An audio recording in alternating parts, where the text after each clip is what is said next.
Hey, what's up, everybody? Welcome to Week 5's Browns Watch Party. They're about to kick it off here. Jaden Daniels, Terry McLaurin, Miles Garrett. We just went through the inactives. Those comments should be pinned in the live stream chat. And we know that David Njoku will be back today, and Jed Wills will also be back today. Nothing on Jack Conklin just yet. But the Browns much healthier on the offensive line this week than last week. Last week they had one healthy offensive lineman.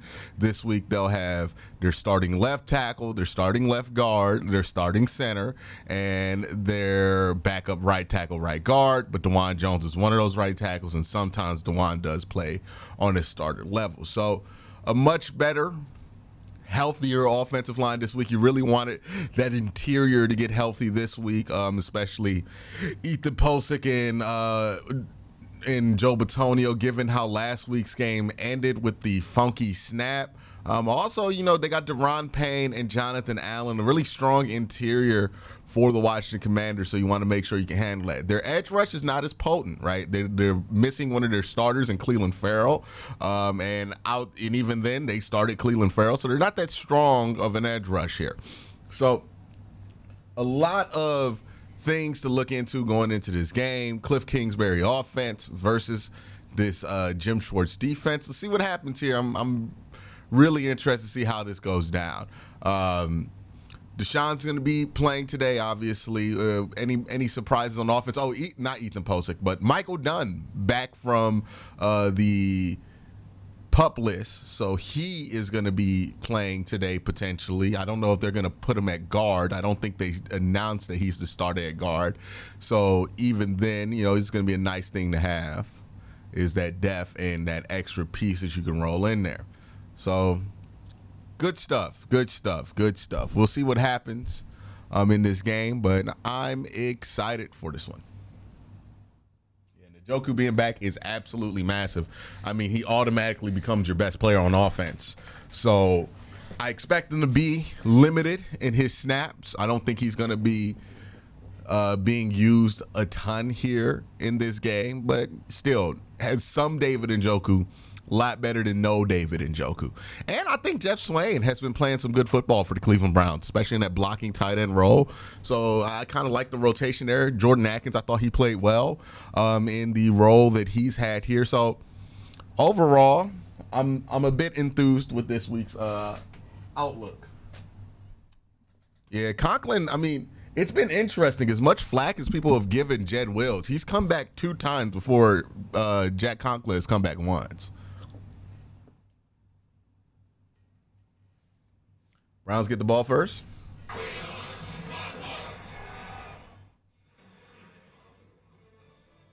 Fox Sports welcomes you. By the way, we got 300 people in chat. Make sure y'all hit that like button. We should be at least at 300 likes. At this point in his very young NFL career, you feel like you could hand Jaden Daniels any game and he'd be great at it. Anything involving accuracy. By the way, we got 300 people in chat. Make sure y'all hit that like button. We should be at least at 300 likes. Jaden, you're about to face a defense that's been inconsistent. Where do you think your advantages are specifically in this game today? Yeah, honestly, we just got to play ball. They have a lot of great athletes over, great defenders. It's any given Sunday, so we got to execute our plan. Got those early plans scripted. Tell me some of the things that you hope to come out with. Yeah, just stay ahead of the change. They got a great D-line. Obviously, Miles Garrett and what he's done in this league, they can wreak havoc. Go get him, Jake. Thank you. Browns get the ball first. Away from third down, they convert as well as just about anybody in the league on first and second down. Yeah, and I think it's that first and second down efficiency, and Cliff Kingsbury, the offensive coordinator of this Washington Commanders offense, the way he has built it to the strengths of Jaden Daniels. We're in the all whites. Here we go, the Commanders and the Browns. Foreman on the return, Deontay Foreman. Good crease. Got to the 30. That's where Deshaun Watson will start at this point as of today. Now, last time Deshaun played against the Commanders, he had a 3-touchdown game. And I think really it all starts there. I think the fact when they made that blockbuster trade and they brought him from Houston, they're trying to recreate that magic, but a big issue they've had is just getting him on the field. All right, let's see. Really build this this offense. how he comes out. They're going to run this ball first to start this game. They understand this is a big day. This Washington defense, they've struggled against the pass. They've got to find some success throwing the ball downfield. Got it. David Njoku getting them downhill. Big run to start the game. Nice. Nice. Already 15 yards for David Njoku to start this one. Part of what he does is twofold. He can get layers down the field with his size and speed and his ability to get downfield, but it's the run after catch. They can pick up so much yardage after the ball's thrown to him, and getting him involved here early on the first play with a little shotgun play action. All right, Browns already near midfield. They're playing super off coverage here. They send 5. Browns throw a little screen outside, and they're going to get about 6 on first down. Stay ahead of the sticks. Good job. Defense that has not created many turnovers so far this year. Yeah, they haven't been able to take the ball away. That's a Dan Quinn defensive staple. That's something that they're still trying. All right, Browns a little bit past midfield now, in Washington territory. Too many big plays. So I think today against this Browns, keep everything underneath, bend but don't break. Make the Browns go the long way and finish in the red zone. Don't give up one-play strikes. That's not something Cleveland has shown to be a strength here in the first part of this season. Njoku in motion. Play action for the first time. He's going to throw it downfield. Has nobody. Coop didn't get open. Too much for Amari Cooper in 3rd and short coming up. All right, 3rd and short. I think a big issue Cleveland has had, when you look back at Deshaun Watson's time, Jason, in Houston, he was the best quarterback in football, playing in the gun, playing with no backs and empty. That has not carried over to his time in Cleveland. Get him under center, use play action, protect the offensive line a little bit, and throw the ball downfield. Falls incomplete, but I think that's more of what this offense needs to look like versus all the gun stuff. All right, big 3rd down conversion here. 3rd and 3. Strong, the tailback. They will run it, and he is stood Gonna be short. and driven back. They got to be thinking about going for it, right? You run it there on 3rd down. For this Commanders defense. And Dorrance Armstrong, he's one of the guys Dan Quinn brought with him from Dallas. I forget they got Sam Hartman. Played in the shadow of DeMarcus Lawrence, Micah Parsons, but he's been playing high-level ball, and I like this. Early on, Kevin Stefanski, plus side of the field. In my eyes, this is a no-brainer. They got to go for this here on 4th down and try to maintain possession. What's your play call here? Jameis Winston, it looks like, has taken the field. He is under center. Winston on the pitch. And Stay on your feet, stay on your feet. He's going to be very close. He's short. Foreman tried to... Oh, where did he get touched? On the ground, and he's short. Where did he get touched? Did he fall or did he get touched? Busted that play. It was right there.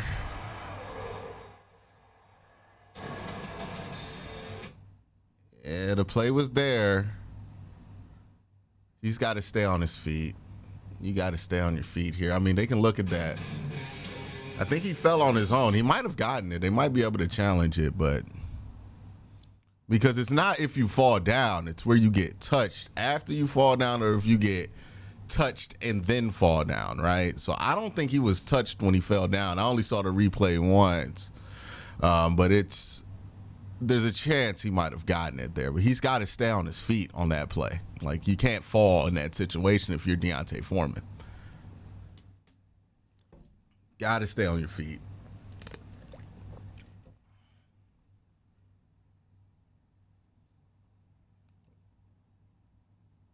Someone said, why not Jerome Ford? They want to use Foreman in that. I mean, well, no. Yeah, they just wanted to use Foreman in that situation. I get wanting to use Foreman in a 4th and 1, to be fair. Like, he's the heavier running back. He's the more physical running back. So if you need a push pile to get you past the line of gain, like, he's somebody who's more likely to do that. So I don't think the personnel is bad for that play, given what Deontay Foreman's strengths are. He's just got to stay on his feet.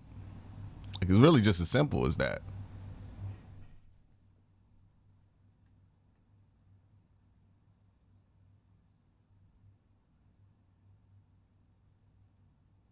Play some defense now.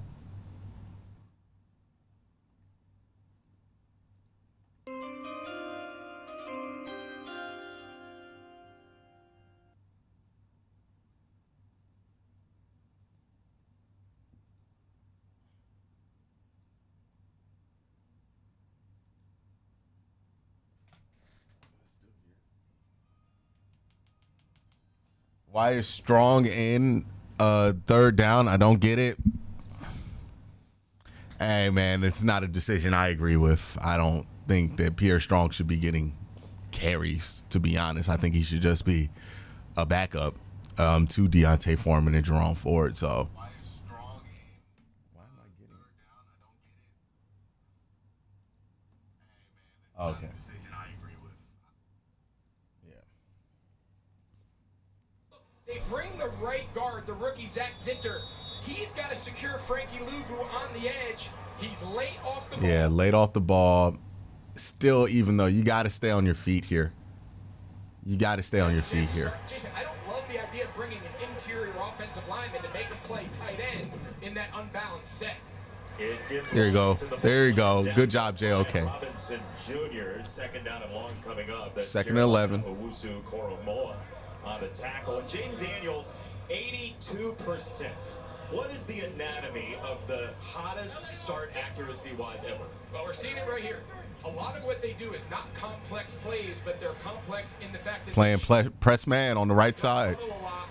And they change their personnel grouping as much as anybody. Hey, great job. Great job. That is so much better than what they did last week when it came to run fits on the defensive line. Great job there. You saw how Miles kind of scraped, held his corner, and then they played it clean, and then look, it got taken in within the first 3 yards of play. That is a much, much better job on the defensive line. I mean, I was pissed about that all week. Get off the field here. Hey, no cushion on the right side there. He's holding it. Sack. There we go. There we go. That's it. Right there. Got rid of the big cushion there, right? The Browns have been playing these. They've been blitzing with this big-ass cushion with Martin Emerson on the right offside of the field all season. They finally don't decide to use that, and look what happened. They get home. They get the coverage early on. He can't get rid of it. He doesn't find an answer.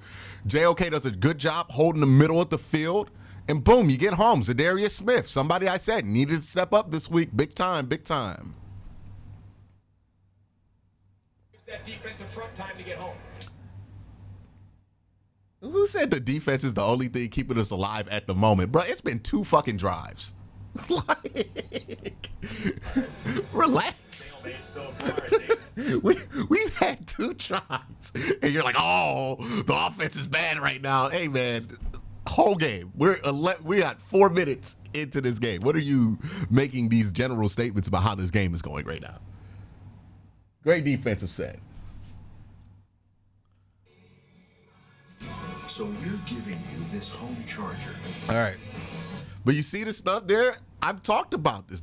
Jim Schwartz's defense is only going to be as good as its defensive line allows it to be. When you play better on the defensive line, you run fit better with your linebackers. When you play better on the defensive line, you get home with your pressures. Like, it's just as simple as that. This defense is built around the pass rush. It's built around their ability to get to the quarterback. It's built around their ability to reset the line of scrimmage and run plays. That's what the Browns do their best. That's what Jim Schwartz's defense does at its best. And that's what you need to have happen in order for the Browns to be a successful defense, is that they have to play through this defensive line. The thing I love the most about that set from the defense, Myles Garrett didn't have to make any of those plays, right? We know Myles Garrett is Superman. We know Myles Garrett can make all the plays in the world. But what happens if it's not Myles, right? Who is stepping up if it's not Myles? Well, we already got a big play from Zadarius. We got a big play from JOK early in that set. Like, good edge setting. Got you another short gain there. Like, that's what you want to see.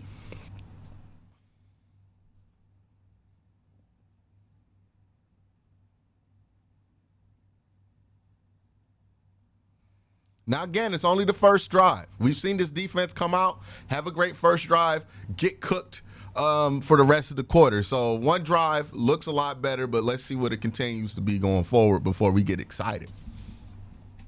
But, yeah, that's much better. Some of the fundamental stuff that you're seeing on that drive is just a lot better here. Now, hopefully, they can protect. Watson can get comfortable and build on some of the stuff that I thought he did really well last week. United Airlines, good leads the way. enjoy today's Fox Super 6 free-to-play game. Download the Fox Sports app right now and enter for free for a chance to win your share of $10,000 in cash prizes. Kevin Stefanski, two-time Coach of the Year for Cleveland, got into the playoffs last year. Dan Quinn has changed the culture fast for Washington at 3-1. The Browns bogged down on the fourth down pitch play that did not work out for them. Ford, the tailback, fake the toss that way, throw it back that direction, and in heavy gridlock, he will Gotta catch it clean. Gotta catch it clean. You gotta catch it clean. Stormed back. Dan Quinn, you mentioned that. Yeah, look, he has to catch this the first time, get downhill. It's a margin of error. It's going to be like that there. He bobbles this ball for a couple of seconds, allows Jonathan Allen to get right at his legs, and he can't go downfield anymore. But Jonathan Allen being bound that far, if you would have just caught that first, you could have ran by him. You would have been able to get a good gain on that play. That's it. Change this roster, almost a complete overhaul. Trying to get guys that buy. Well, we're using Pierre Strong a lot. 30-plus new guys on this roster, the most in the NFL. Free run. Watson under siege, breaks away from it, and throws on the run to the outside. He dropped it. Strong on the sideline. Why do we like Pierre Strong so much? I don't understand why this staff loves Pierre Strong so much. Roster is new, in part. This got to be some spark scorer shit. Thing though, in terms of changing a culture quickly, you could argue. Yeah, I think he said, listen, we inherited a lot of really good pieces from the previous regime. There's a lot of good young players. But there was a couple guys, Bobby Wagner, Dorrance Armstrong, guys that I've been around that understand the fabric of high-level football. And I want to get as many of those pieces on both sides of the ball. All right, we're just going to throw it under here and punt. Probably go David Njoku here underneath. Let's throw it to David.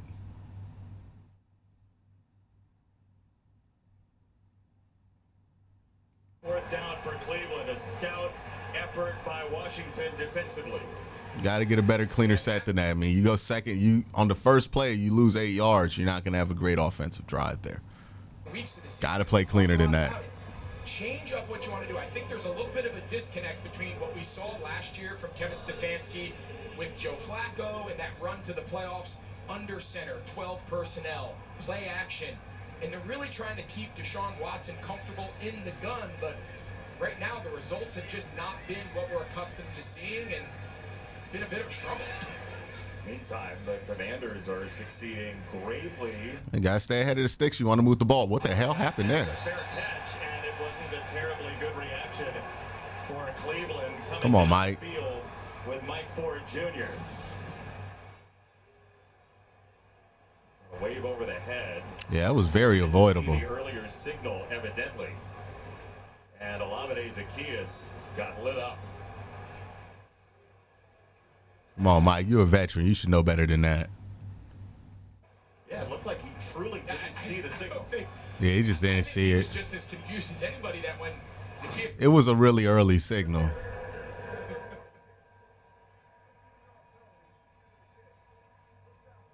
Well, there's a reason the rule book has that, like, over your head, over the shoulder signal requirement to make sure it's open and clear. But sometimes there's a lot going on.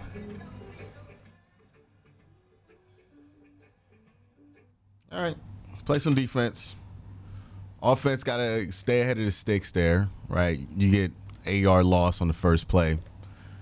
It's going to be real hard to get positive yards there. Deshaun's got to be a little bit more decisive, right? I think you had a chance to get some positive yards on that third down. You would have just dumped off to David Njoku immediately. Instead, you tried to hold on to see if you can get something downfield. The other two plays, like there was a free run at him. Not really going to blame him for not releasing quick on a free run.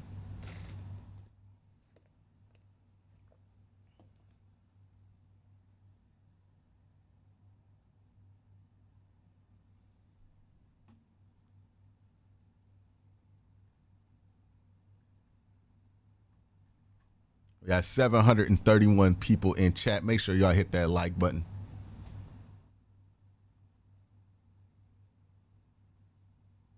We didn't run Pierre Strong on 3rd and 1. We ran Pierre Strong on, like, what, 3rd and 5?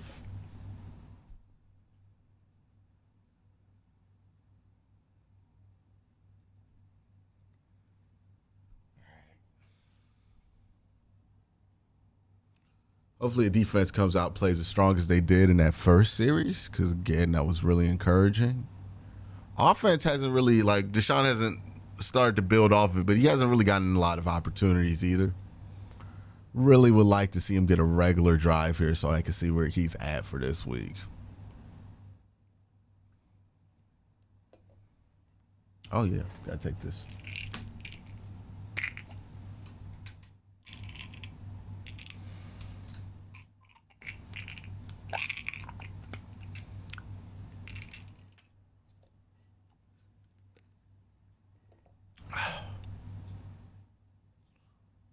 The Wingstop chicken sandwich is not bad, by the way.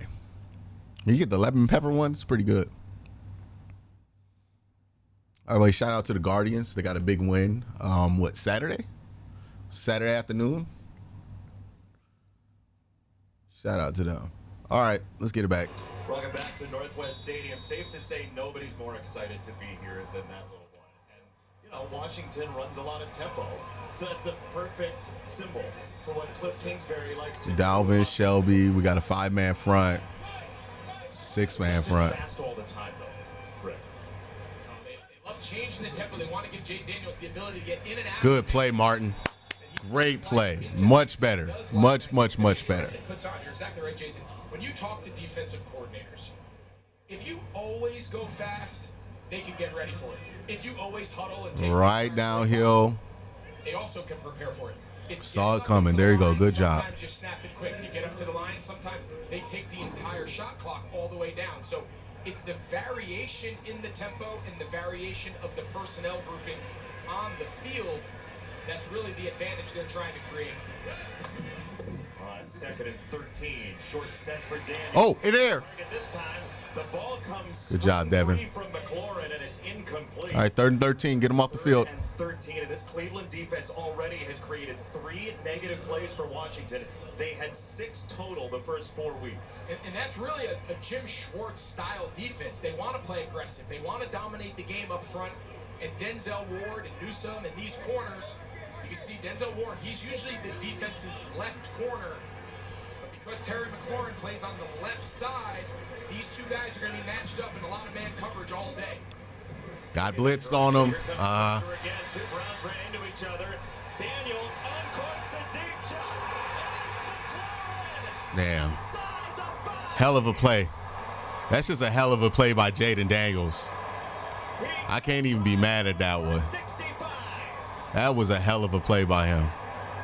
And this is what Jaden Daniels is doing as well as any rookie or not in the league. You get the pressure on him that you want. Runner in his face. You get the free run. That's a sack. He does a great job avoiding it. He's able to get out in space. And then he just launches that bitch. It's a great play. Downfield accuracy. Can't hate on game, man. Like, so far early, it's not all just quick screen passes and smokes. He can throw the ball downfield as accurate. Good play. Quarterback in the league, and now he doesn't like what's going on. He's going to have to take a timeout. That's a great play. He's entitled to it after a 65-yard shot to McLaurin. He's allowed to catch his breath. Now you get the free run. I mean, that's exactly what you wanted to call on that. It's 3rd and 13. You want to get pressure on him. It worked last time. The pressure works. It's a good play call because you get the free run right. You don't get the made tackle. Ward staying over top. And it's just really scramble drill. They're just running post. And he just makes one hell of a throw there. Hey, man. Not everybody's going to make that play. That's crazy. Great play by the young quarterback, man.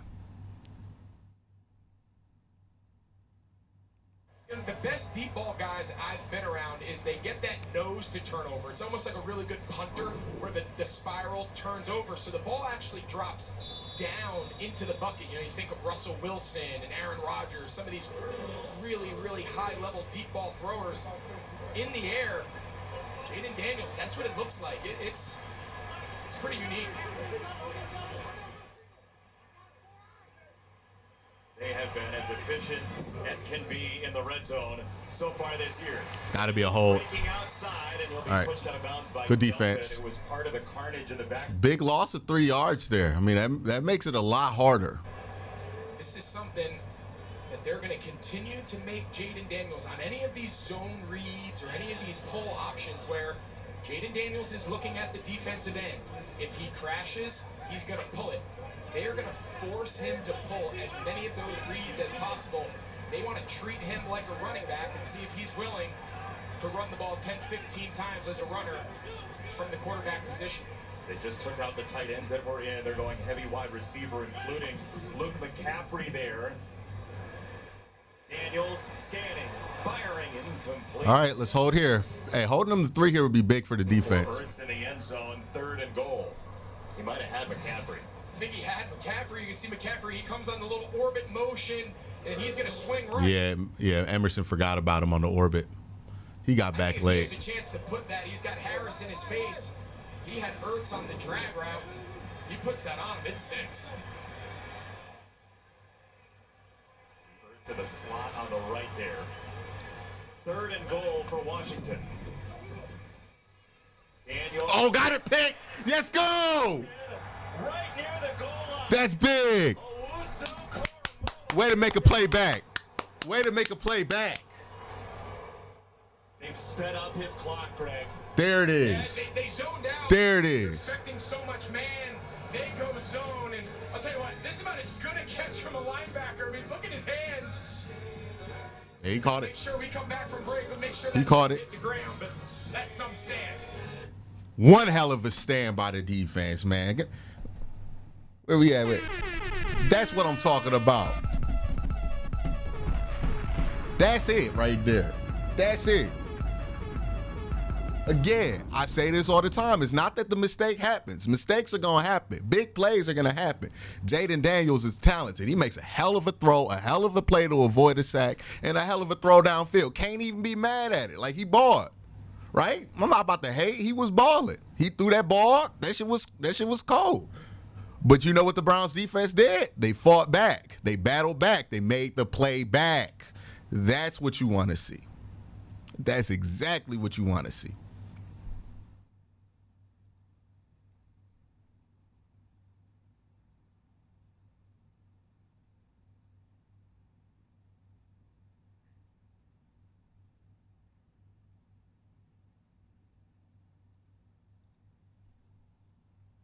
So many of y'all just get so bent out of shape every time something happens. Just let them fight back.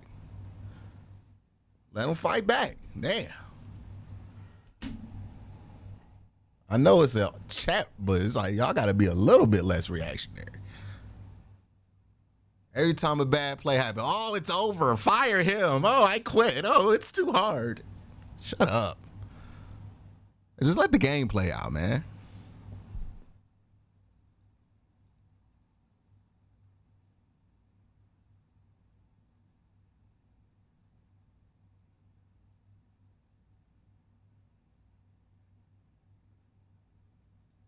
Hit the like button on the damn stream. Let's go. Hit the like button.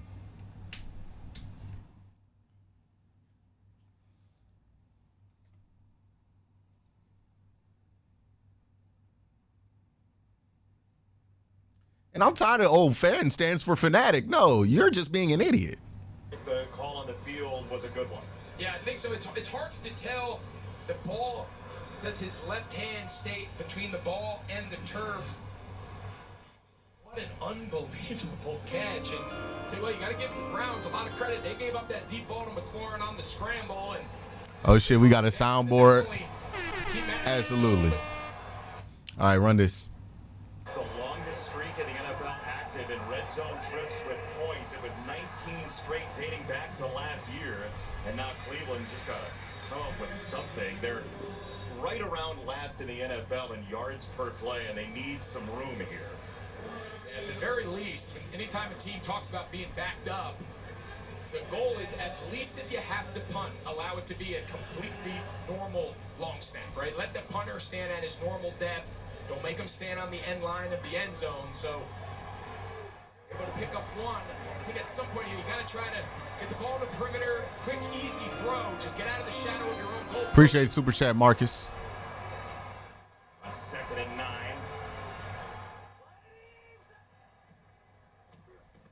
Hands it off one more time. It's Foreman, and he is shoved back. All right.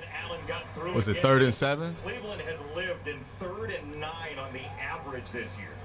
Yeah, everyone makes such a big deal out of 3rd down efficiency, and listen, it's very important. When I came in the league, Jason, back in the mid-2000s, everything was about 3rd down offense. But what teams are finding now is the best 3rd down offense is be really good on 1st and 2nd down. You want to face the least amount of 3rd downs possible. 1st down here would be huge. And when you do, you want to be as short as you can, and they've done a bad job of that. They'll go shotgun here for Watson. He lets it rip down the side. What's going on with him and Coop? Incomplete for Amari Cooper. They got to simplify that, man. Something's not right between those two still. It's just they find themselves in these 3rd and must pass. And all right, we can get a good punt off still. I mean, the big goal of that interception was to make sure that they didn't score 7. Passing downs. The challenge of shotgun, if you don't have a quarterback that is a activated runner by design on 1st and 2nd down, you lose the best pass play in football, which is under center play action. You lose it on 1st and 2nd down. The way you make up for it is if you're willing and able to run your quarterback as a runner consistently. There you go. Well, Jorquez on the punt. Olamide Zaccheaus already in plus territory. And then some. Zaccheaus across the 35. Only a net of 29, so the interception may have just delayed the inevitable. We'll see. Well, they were about to score 7 here, so still good to get that interception if you can hold them to a field goal. It'd at least be a long one if you keep this set here, so who knows if they make it. A lot of the success that Jaden Daniels has is it's got to play field position here. The called run plays turn into pass. That's the RPO, the big kind of buzzword going around. Those are easy first read completions. He's going to take away a lot of his first reads and make Jaden Daniels go through his progression in the passing game. He has to roll out there. Pressure came from Smith, and he's on target. McLaurin, who got drilled the shit by hit out of him. including Emerson. All right. First down. We're getting consistent pressure, though. The first look this time. No, this time they just zone it out. And Terry McLaurin just starts on the backside, and he just runs. Hickman's got to be a lot more aware than that. Emerson's late to fall off, but again, it starts with the... Hickman's got to realize when he doesn't have deep responsibility anymore, he can just come up and make a play. Stand in the pocket on that X and allow the pass rush to rush to the same spot all day. Former Heisman Trophy winner, transfer from Arizona State to LSU. This is a design run, and that's not going anywhere. There you go. We're talking about Jim Schwartz and rookie quarterbacks and what he's done. I think this is going to blow people's minds. The last rookie to beat his defense was in 2016, 8 years ago. Listen, everywhere 2nd and 12. They've played high-level football, and they were the best defense in the NFL last year. A big reason they were able to weather just playing 5 different quarterbacks on the offensive side of the ball. He's got the pieces, he's got the cover guys, and he certainly has the guys up front, along with Myles Garrett. Sending a nickel blitz. Pressure coming. Good tackle. Away, and it's caught by Luke McCaffrey. 3rd down and rather long. All right. Coming up, but this Cleveland defense, get him off the field here. Was one of the best, if not the best, in the NFL last year, has kept this team around. They have, and it's a combination of great outside perimeter man defenders so they can move in between zone and man on any snap. Their ability to force negative plays, play behind the sticks, that's not something this Washington offense has had to do very often through 4 games. And they can rush the quarterback with other... Our fan base is a reflection of our... Okay. That's too much. Is feeling better than ever. All right. Good stop. Nearly got there. It is caught to set... Quick to acquiesce to defeat. Watch the game. Cheer when they make plays. Cheer when they... I'm just saying, like, I don't care if you react to something and you're not happy, but like every time something happens and you want the whole season to be over, you want to fire the coach. Like, y'all just being dramatic at that point. That's it. In the NFL, and if you're Washington, they're going for it on 4th and 2? Kicking field goals. Eckler in motion, they'll give it to him. Oh, come on. Had an opportunity to stop it. Washington, they're glad to have him back. Really nice job here on the right side. John Bates, Ben Sinat, right here, the 2 tight ends. They're going to leave him unblocked. They're going to arc. Devin. Devin, what happened there, babe? You're right over the D gap. That's your responsibility. You know it. That's Devin Bush's fault. Running back position, and you factor in Jaden Daniels, and there's a lot of weapons on the ground you got to account for. There's some question about Robinson earlier in the week. He looks okay. He's been playing. As they will give it to him, he breaks out of the tackle from dumping and scores. All right, offense, got to show some life.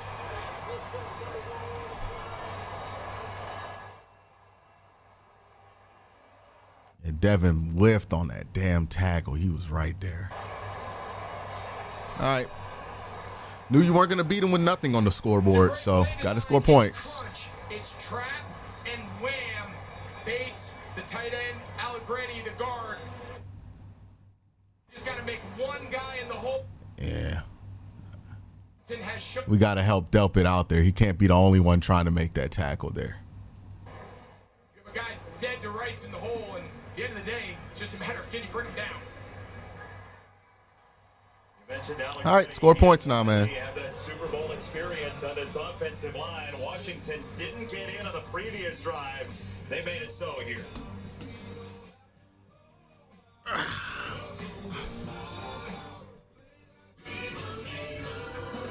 And Doug. Offense got to help him out now. Defense has showed up strong to start this game.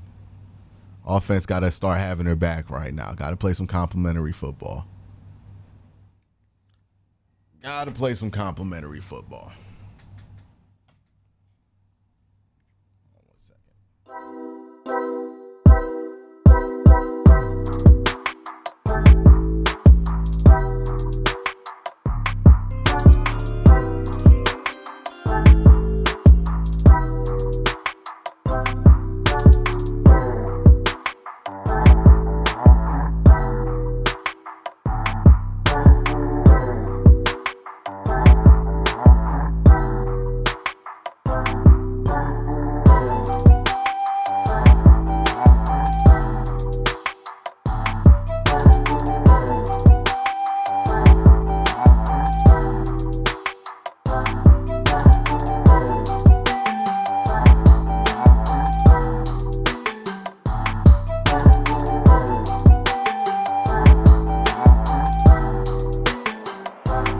Something here from Ray Rax, he says something here is this is a lot of snaps for the defense already.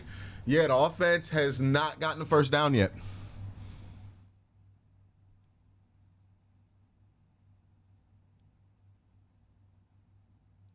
The offense has not gotten the first down yet. So when you don't get a first down your first 3 drives, going to leave the defense out there a lot.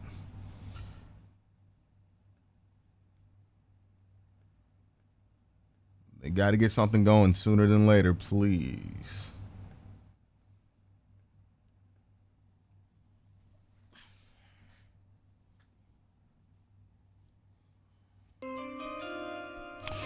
CTG says we got the ball into the red zone.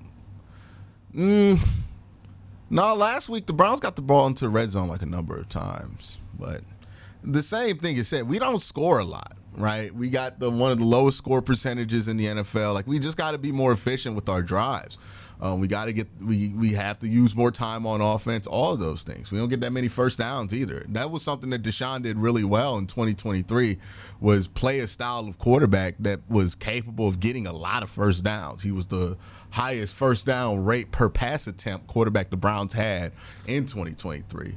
World to throw a pick, have a tough drive, like. They want to see him deal with some reality because you're playing this league for a long time. It's not going to all be rainbows all day. Strong on the return here, and he gets drilled at the 28-yard line by McNichols. Downstairs, Pam Oliver.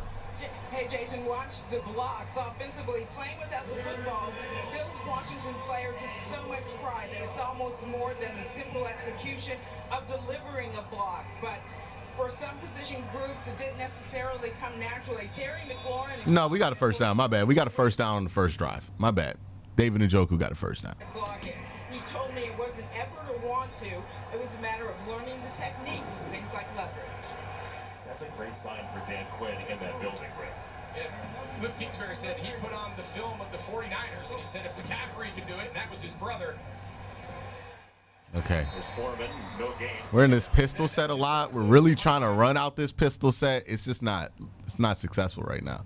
We're not winning up front. If George Kittle and Christian McCaffrey and Brandon Ayuk and Deebo Samuel and the best offense in football, if those guys can do it, everybody should be willing and able to do it. And Pam's exactly right. It's easy to play hard when you have the ball in your hand. The best teams, the guys away from the ball, are the ones that make it all work. And that last touchdown's a great example. It was a great point by Pam. Only way to watch this game while out the country. Hold on. Play action out of the shotgun. Got him. Oh, did he miss him? Out the country, just tuned in for a quick recap. Love what you do, Q. The Browns defense held strong for the first 2 drives.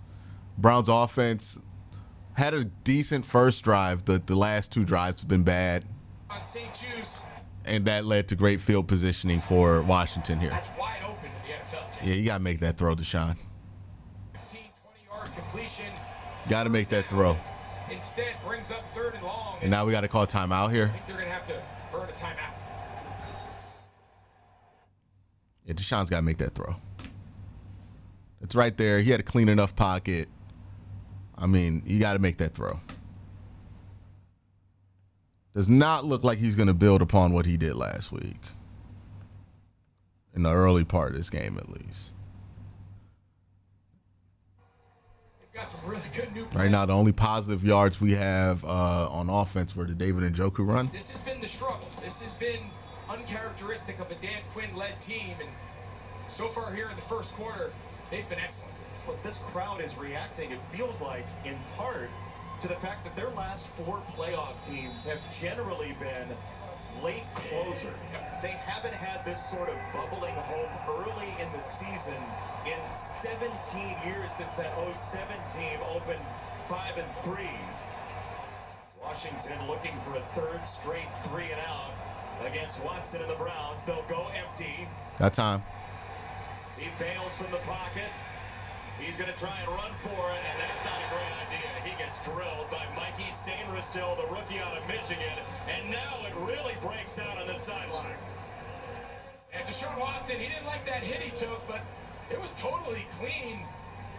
By Sainristil, anytime a quarterback gets hit hard on the sideline, the big guys all come. Asking a lot for your defense right now, man. Asking a lot. With that right hand.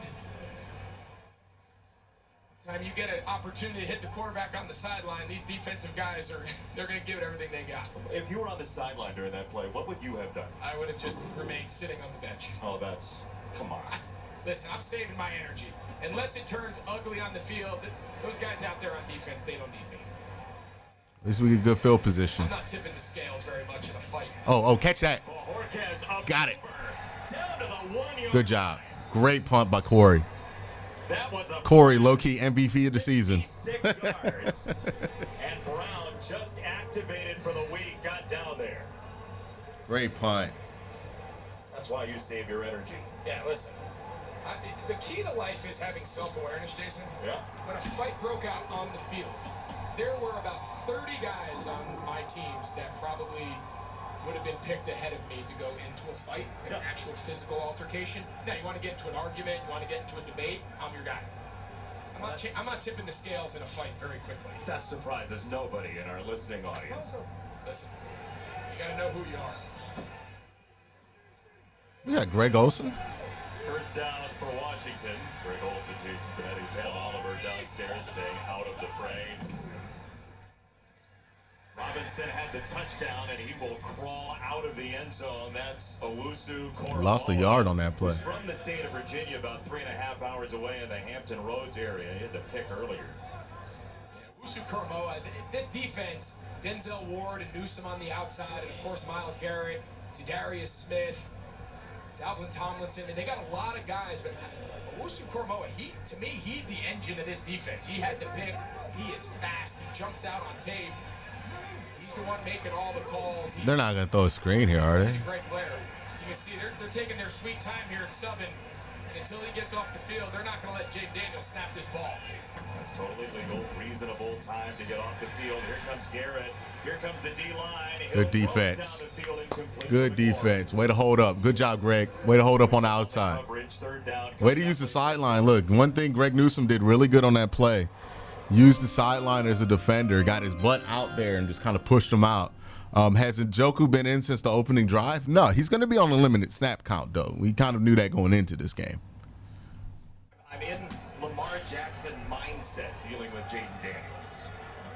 The key is going to be, is Washington willing to run him as a design play as often as they are in Baltimore, of course, with a talent like Lamar Jackson. Way to reset the line. Way to reset the line there. Too much on it. Hurts was running free, grazing in the... All right, good job there. Missed him. All right, now you get the benefit from what Washington benefited from earlier, right? Having to punt from this negative field position like this.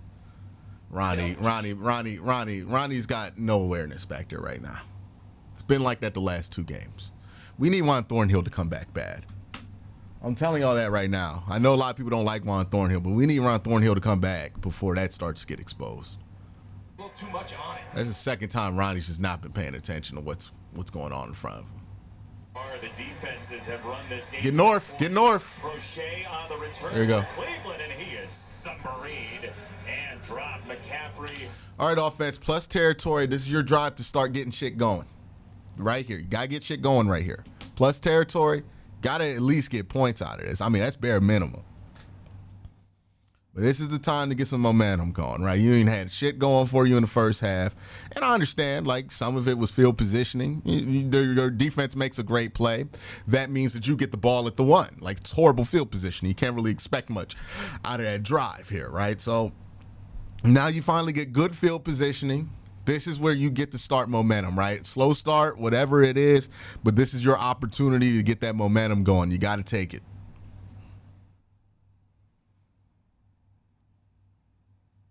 Gotta take it.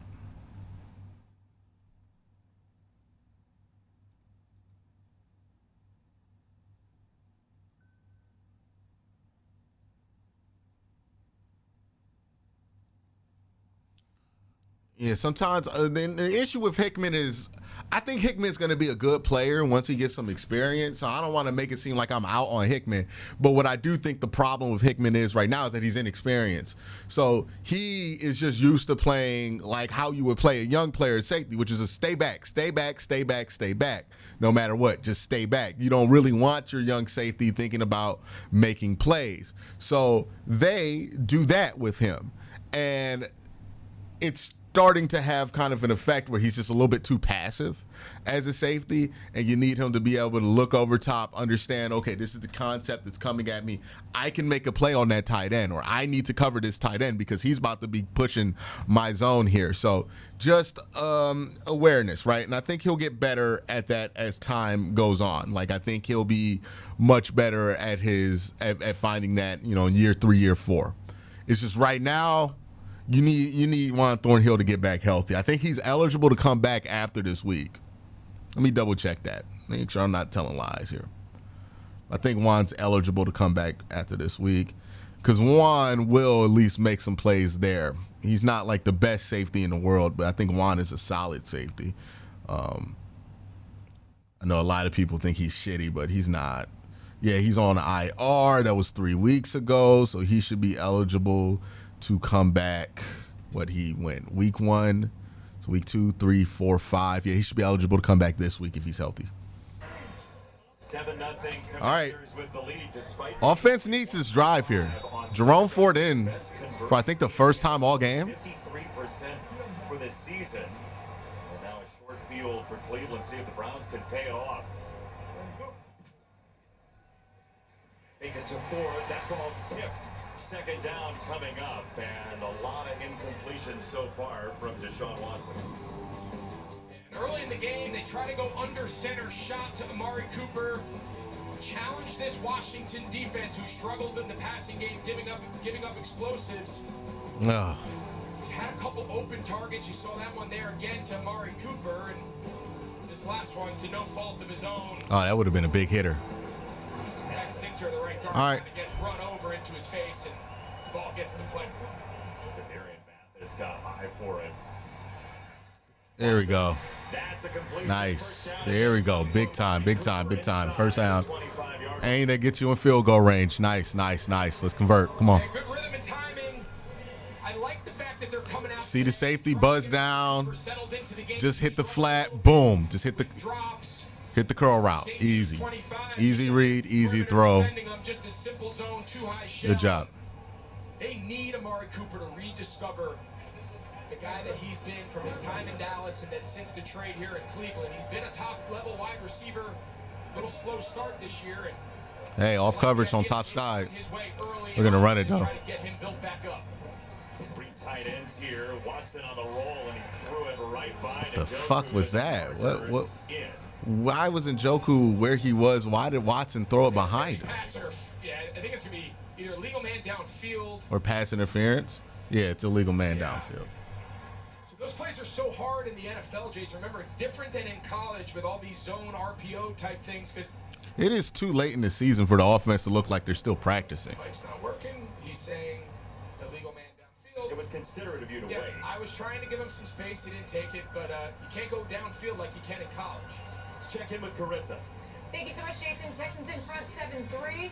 C.J. Stroud going to throw a bomb to Nico Collins, who got behind the defense. It's going to be a 60. What the hell is going on with Buffalo? Buffalo doing that thing again, man. Where they come out world beaters. The second you start to give them credit, that's when they fucking fold. First and 15. Play action from under center, near side, incomplete. A little bit high, second down for Amari Cooper. That's the type of play you're looking for more of. Man, we can't get anything easy right now, man. Work out there. They'll defend it on the perimeter, but get under center. Activate your under center run game more. They have such a tell when they're under center. It's run, and then so much of their offense is generated out of the shotgun or pistol. And just really limit your opportunities when you play the entire game in shotgun. Opportunity there if that ball's a little earlier. Pick up a nice chunk play on first down. They're blitzing. They're blitzing. Judy has not been targeted so far today. Oh, good Lord, Deshaun. Where was that ball going? Almost picked off by Quan Martin. All right, we still in field goal range. Really nice play here by Martin. He's going to insert from deep in the secondary. He ends up being the middle hole player. And you just threw that blind. Like, how do you not see that linebacker under? That ball wasn't picked. I think Jerry Jeudy's a guy that with his speed and ability to get deeper into the coverage is a guy they've got to activate. Oh, more. God. They got him and Njoku at the All bottom right. of your screen. Same side. Cooper up top with Sainris still. Looking this way. Down he goes. Frankie Louvu has had a big first half, and there's a sack. Yeah, so the Carolina Panthers, when you talk to That is now a 52-yard field goal. This guy for them to lose this year. He can play off the ball. He can play a 2-point, 3-point. Yeah, he's doing the same shit he did against New York. Holding the ball, not getting rid of it, seeing the blitz. I mean, they didn't blitz him that time. They only saw 4, but they got there. I mean, it's 3rd and 15. I don't know what we're trying to have get developed there, but at least get the field goal here. Dustin Hopkins from 51 for the opening score for Cleveland. I got it. Good. Okay, good kick, Dustin. Good kick. All right, you got the points. Not super satisfying of an offensive drive. Honestly, a little bit concerning there from what we saw from Watson. But at least you got the damn points. You're only down 4. Let's play some defense. See how the game plays out. Maybe you have a better second half. First half's not looking great for him. Yeah, the one throw, what was it? You got the one throw on the deep curl to Cooper, and then he missed a couple of throws. Well, he didn't miss any of them. He missed. The play action throw wasn't a miss. It just wasn't open. And then that throw over the middle of the field, I just don't know what he thought he saw. Chosen One says we're only passing like we're down 20, only run with Foreman, who sucks. I mean, Foreman, Ford, they're pretty similar level running backs. We're not getting any penetration with the run game right now. Right now, the Browns have less than 5 rushing yards from their running backs combined. I do agree it would be nice to see Jerome Ford get a carry. It doesn't make sense to me that Foreman has 4 carries and Pierre Strong has 1 carry. But right now we have 5 carries between 2 running backs, 6 yards. I can understand why they don't want to run the ball. Like, they're not getting the push that they want on the offensive line. That's the bigger issue on the interior. They're getting beat bad on the interior, and they're not getting the push there, which is leading to some bad play on the interior here. Kickers are MVP for the team. Yeah, I mean, kicker and punter, sure. So I get why they're not running the ball. They're having absolutely no success running the football right now. And it has less to do about who's running the ball and more to do about, the blocking that we have. Unless it was Nick Chubb. If this was Nick Chubb there, then maybe he can make some shit shake because, again, Nick Chubb, I would like to remind everybody, like that. He's very much like that. But Jerome Ford and Deontay Foreman aren't of the like that variety of running back. So, yeah, they got to get that line going. And they're getting no push on that offensive line right now. The good news is that your defensive line is getting all the push on the other side. Meeting Toast with the $2 super chat. Appreciate that.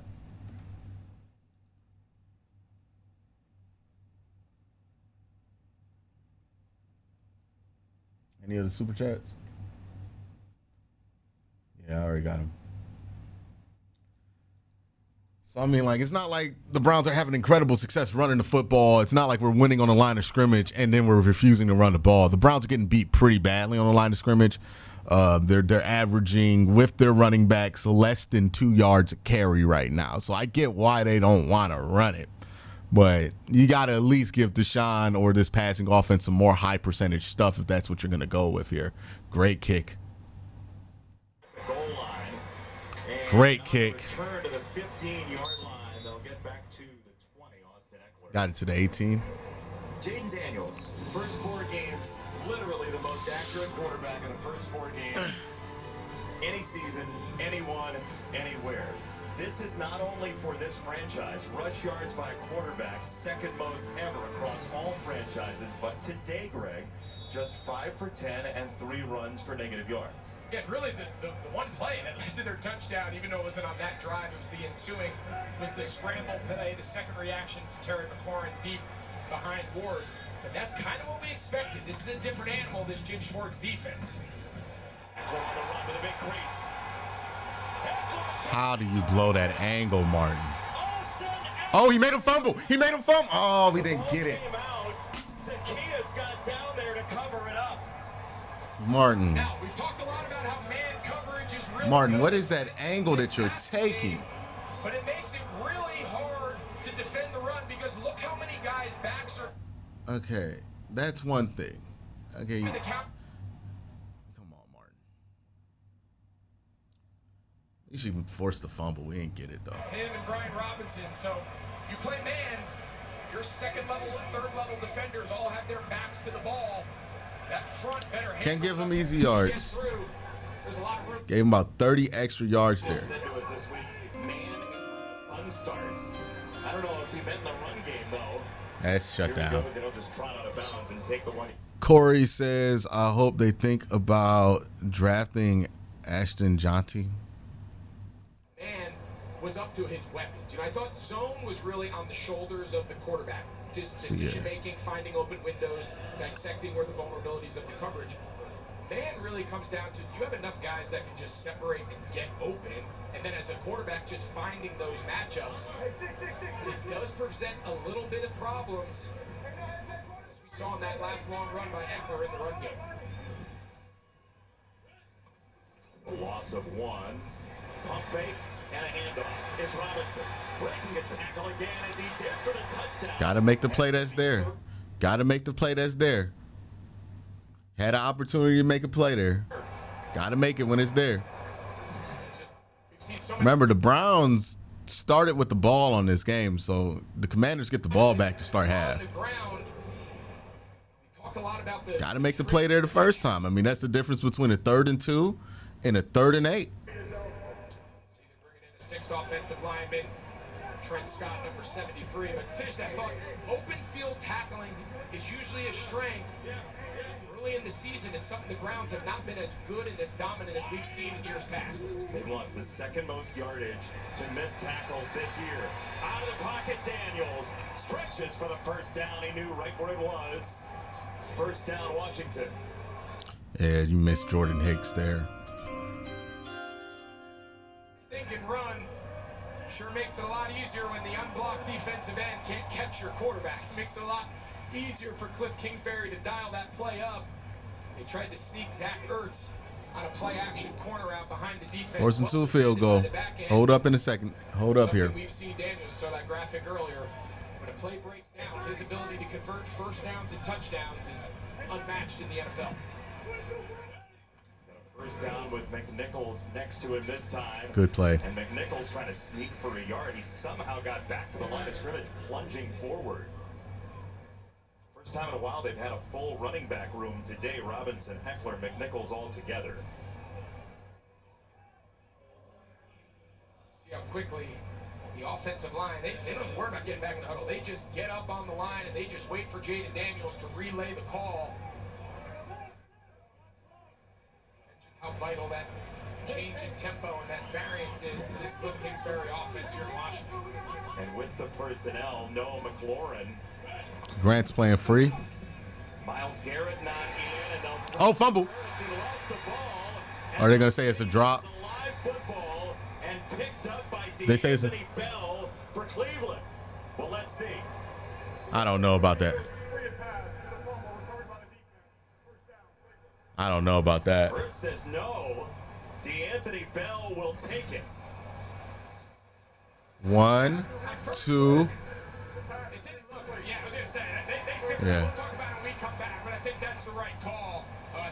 Stay here now after the replay assist, but when we were going to break there, Jason, you heard the head official. Please reset the game clock to 9:26. 9:26 on the game clock. To the naked eye, I thought at first look, it never looked like Ertz ever caught the ball. It came out so quickly. Nice job there by the replay assist upstairs. 1, 2. Yeah, he never tucks and makes a move. Yeah, he didn't complete the catch. Defensively last week. 1. Yeah, he's in the middle of his second step. He never tucks. Here on 3rd and 9. Daniels make the tackle. The middle and right back there inside. All right. You can live with that. You can live with that. You don't want to live with the mistake that got him into field goal range, but you can live with that. We're trying to get man matchups. Anytime you run the running back, keep it a 1-score game. Like a shoot or a wheel. Good red zone defense from the Browns today for the most part. They passed it off. They dropped the corner on the back. And then Ertz was clamped from the inside. How is he an 88% inside 50-yard field goal kicker? How did... He must kick a lot of 49-yard field goals. That has to be it, right? Like, there's no way he's not accurate within, like, 20 yards.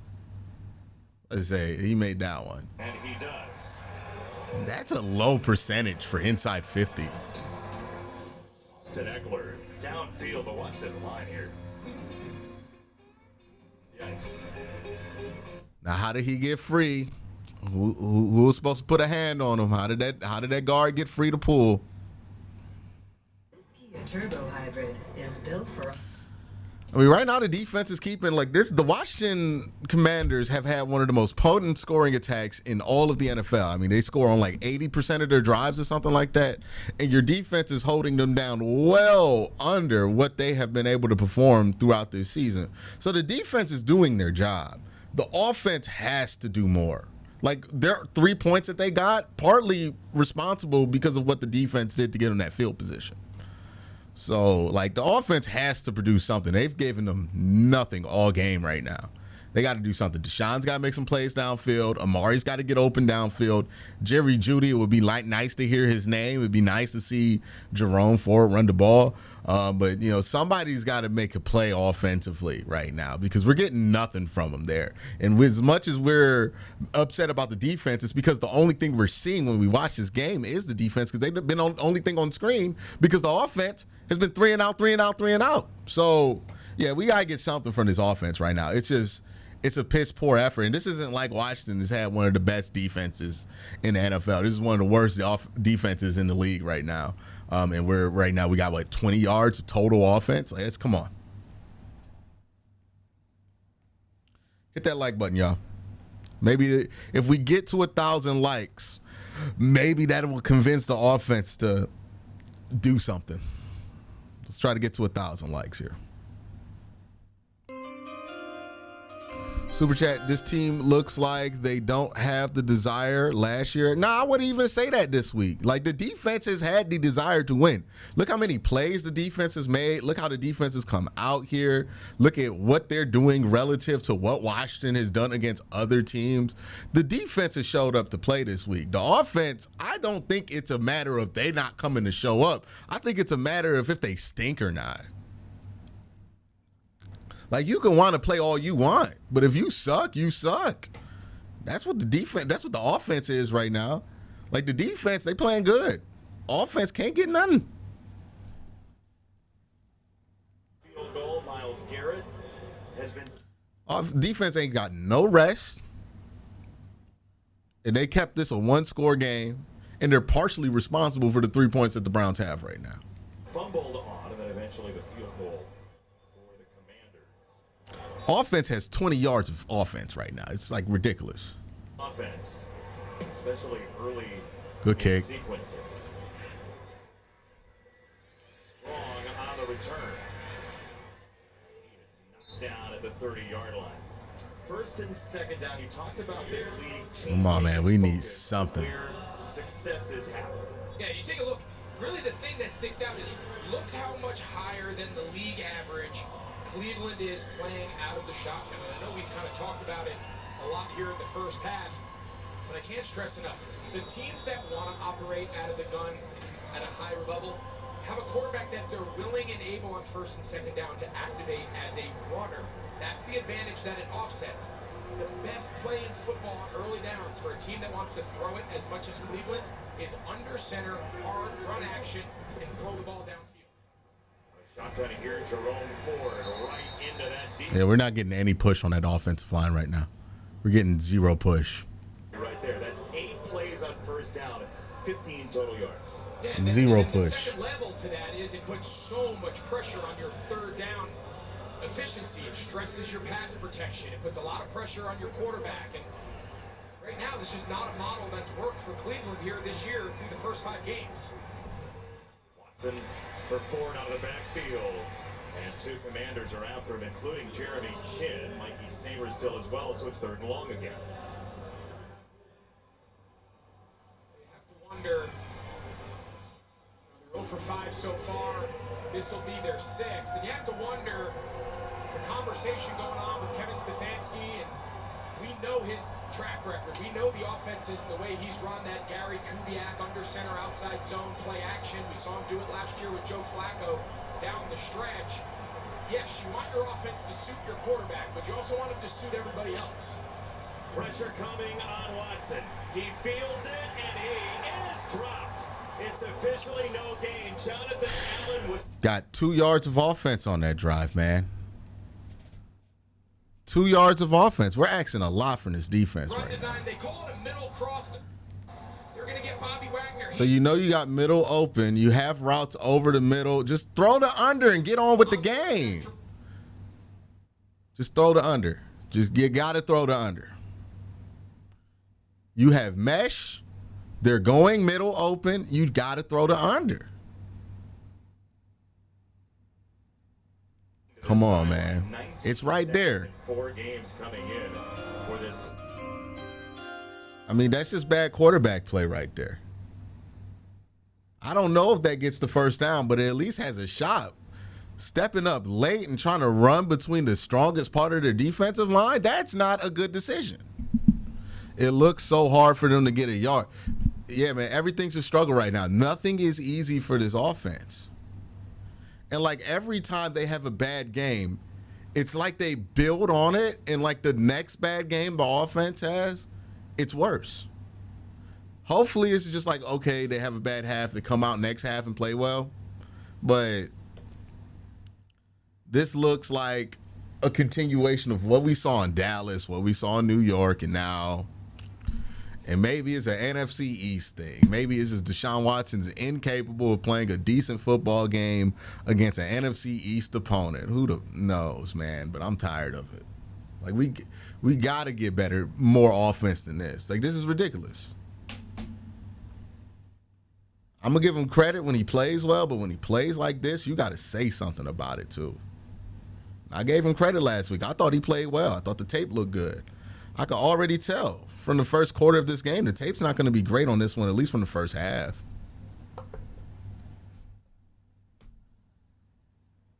Just frustrating, man.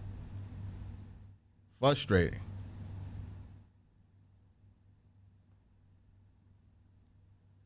Right now, how much total offense do the Browns have?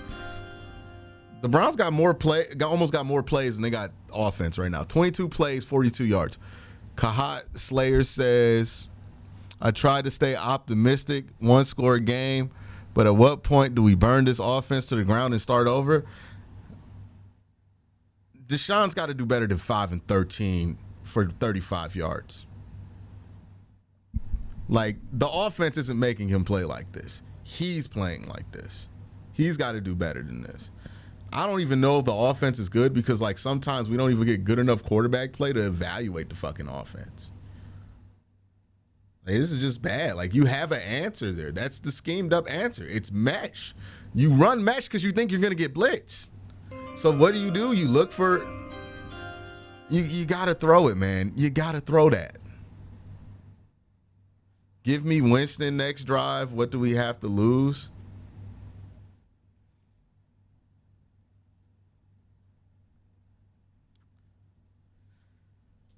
Gotta get more offense than this, man. 44 yards of total offense against a defense that has been like averaging 300 yards of total offense allowed.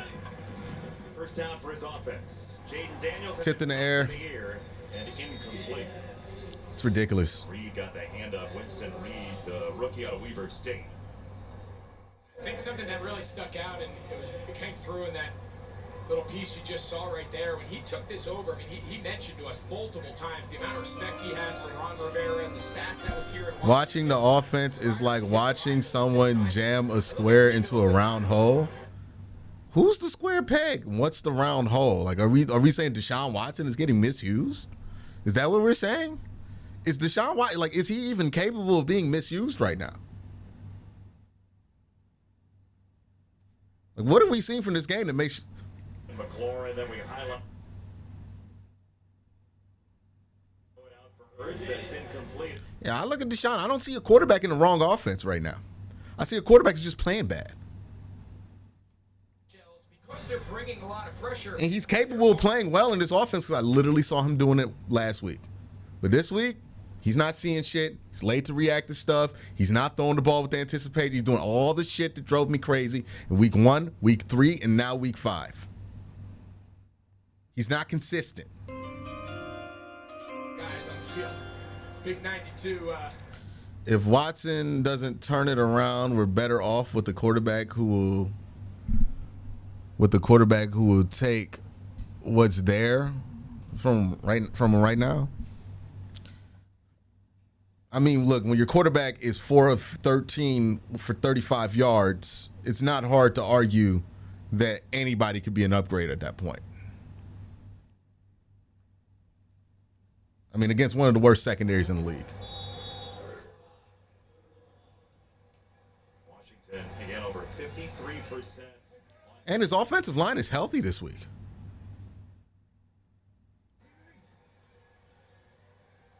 This shit blows my mind, man. Daniels to throw. Hold. Fires far side. It is caught, and it's a first. How did they not call that hold? Newsome If you see the inside, they held the fuck out of Zadarius Smith. McCaffrey. It's good coverage by Newsome. McCaffrey just makes a good play there. Right? Newsome recovers, gets his arm in there. Ball's a little inside. That's a great contested catch. Daniels waving to his blockers. He's downfield across the 50-yard line. This is a former quarterback, McCaffrey, in college with his catch. Yeah, look, the ball's thrown to the inside. The contact gets there a tick early. Anytime it's instant. Q, I'm with you about these old salty fans wanting to fire the coach at the one loss, but at what point does it make AB and Kevin look bad? Look, if they decide, if Watson plays like this for the rest of the year and they decide to like sit it out with him, then they gonna have to take the L with Watson, right? Like if you choose to live her down the hill with Watson and he's playing this bad, remember that's the qualifier, and he's playing this bad for the rest of the year, then it's like, okay, bro, I can't do nothing with that. It's Robinson. Like that's just the decision you chose to make, the hill you chose to die on.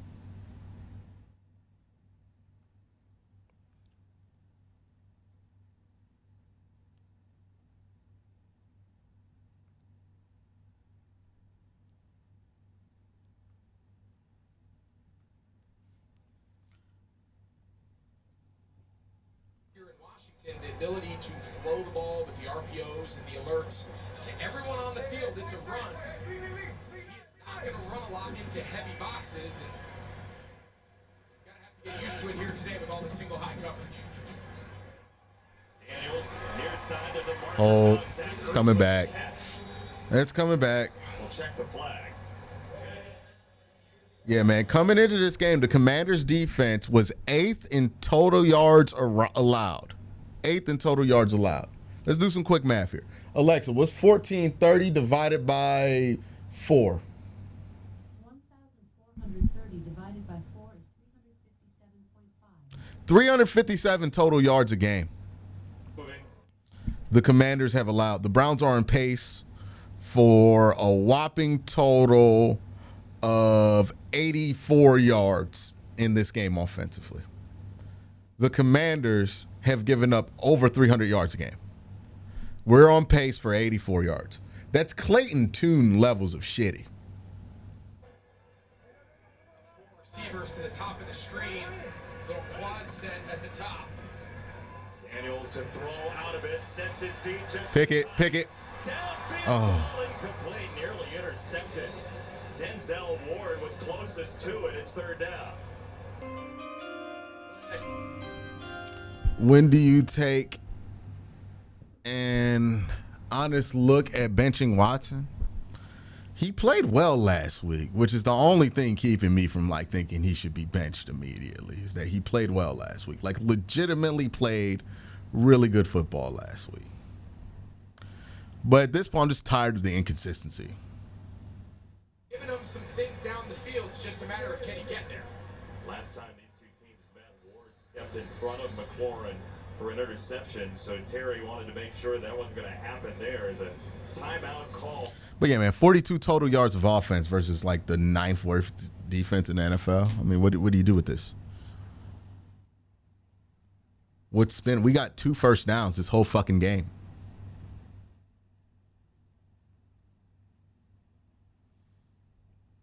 We're putting the defense out there over and over again. Over and over again.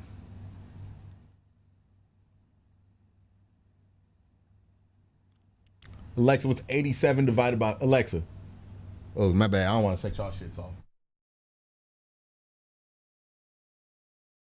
87 divided by 4 is 21.75. Again, this is a defense that allows about 21 first downs a game. We're on pace for 4 first downs. Not beyond the sticks, but you just have to make sure you don't hold on to this ball too long in the pocket. So if you're going to extend. Defense trying to give you a chance to stay in this, man, but offense really has to have a magnificent turnaround here. You can make a decision on 4th down. McLaurin up top. Ward right at the line with him. Daniels was looking that way. He'll come this side. It's the key. It's a sharp turn. And he's. All right, that's what, 45? They're not going to kick that. That's the opportunity right there. That's really well played football. They're going to keep their offense on the field, it looks like, here on 4th and 2. They're 7 for 7 this year so far on 4th down. They're going to go empty and keep Daniels. Nah, they got to try to get us to jump, right? Imagine there's something, if they spread out too much, he can activate himself as a runner. If not, a good man beater in the passing game. On 4th down. Free runner, Owusu Koramoah missed him. And Daniels has the first down and more. Down the sideline, it's 1st and goal. Just play contain, Jay. Now JOK's trying to make a play. He doesn't play contain. He tries to just shoot right at him, right? Just play the contain. You know he wants to run. Play the contain. You know you got backside coverage. You know he's gonna do that step out. Like don't be first there. His ability to extend plays. I thought he had a chance here quickly to Yeah, he had McCaffrey too. go across, but no quarterback in the league's been as effective converting with his legs than Jaden Daniels this season so far. Nobody will be enforced after this. So hold on Cleveland at the end of the run. So half the distance here, but Owusu Koramoah, we were talking about it earlier. He was the one talking about Lamar Jackson. And that's not the way they play him. They try to cage the quarterback. Yeah, you can't run at him out of control. You got to pace yourself. Stay on his outside shoulder. Don't let him step up in the pocket. Robinson trying to crash in, and he is just short. Washington gets the ball out of halftime. This is a huge chance for the Commanders. A lot of options here. And again, they came in 19 straight red zone possessions with scores dating back to last year. On the ground again, it's an easy 6. Defense gonna look like this when you get 2 first downs. You've been asking way too much for them. We've been asking way too much of the defense, man. We've gotten 2 first downs. Way too much from the defense.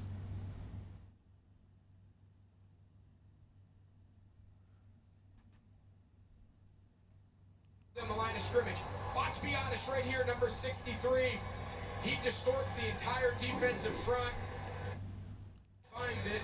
That's as easy a goal line run as you're going to have. Don't underestimate the history of The offense, I mean, like, they got to do something. You got to get 7 here, man. Like, they're going to get the ball back at the half. Free runner in his face. Bro makes a miss. And then Yeah, JOK trying to make a play here. Just doing too much. We've talked about that on the film review for like weeks now, how the Browns get in this point where they don't believe the offense is going to do shit, and now they're trying to do too much defensively, and now we're seeing it, right? Sins Killed You says, wish we could just stop showing flashes. It's just going to suck here. If not, can we move on? Yeah, I mean, like, at some point, if the inconsistency continues to be consistent, the only thing consistent about Deshaun Watson, you got to do something. You got to do something. The same thing with Baker Mayfield, right? The thing that was consistent with Baker Mayfield was that he was inconsistent. And right now, I mean, this is just wildly more like the Baker Mayfield high and lows weren't this low, and they were higher than the highs that we've gotten from Watson. So, like, we can't just sit here and just act like this is cool.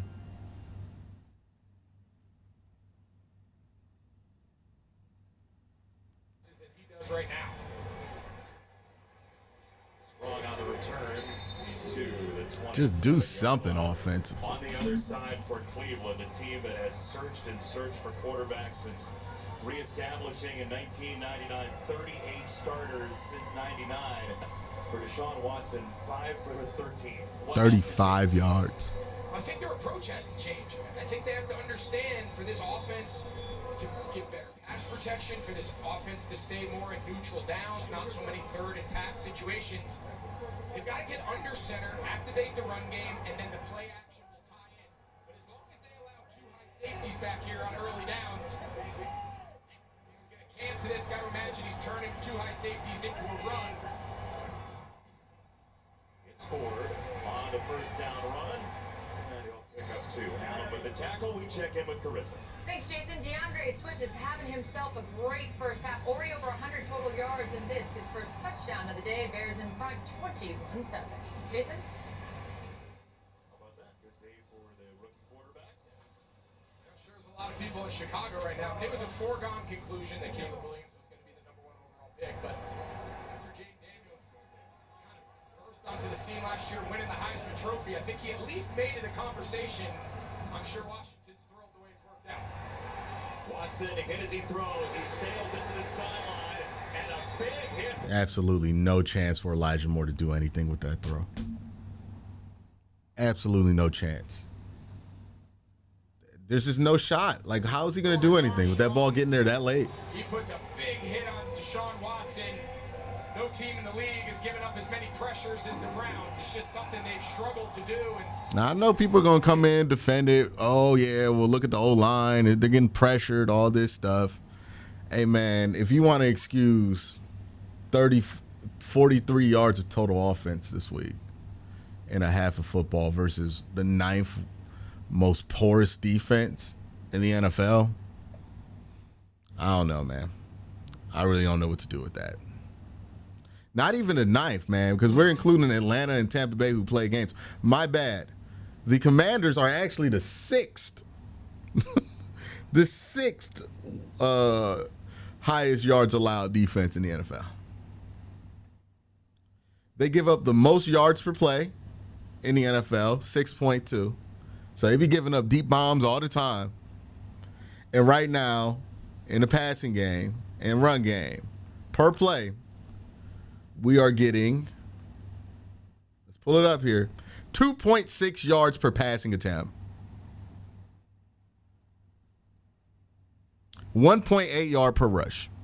This is a defense that gives up 6.2 yards a play. A defense in the Washington Commanders that has done that against the New York Giants and the Arizona Cardinals.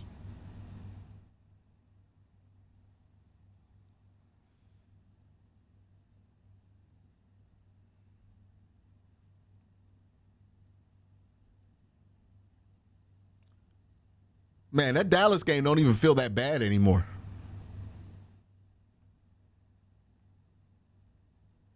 Because these other performances versus these NFC East teams have just been mind-bogglingly bad.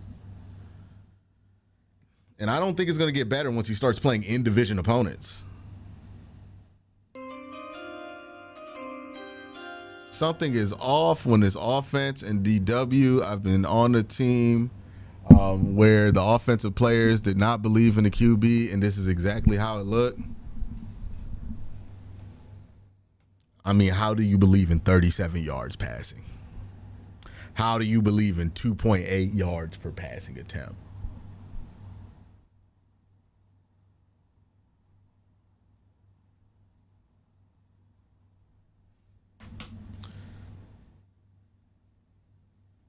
We got the worst third down efficiency in the NFL. We're 0 for 6 on third down this week. Hey, man, this is just no way to win a football game. They got to turn this around. Second, 3rd, and 5 or fewer all game. And it's going to be interesting what they do. Washington still has one timeout. Just going to get under the 2-minute warning. An incomplete pass here. You let them keep it for their offense to try to go double dip before the half. Pressure right in his face. Yeah, man. Watson is swarmed under. That wasn't even his fault that time, but it's just more the same. It's more the same. We're doing nothing offensively. The middle cross dog, we see it this time on the center post. Yeah, there's an answer there with Jerry Jeudy. I think Jeudy took too long at the top of his route. You should know if you have your running back filling in the middle on the A gap that you got to get rid of this ball quickly.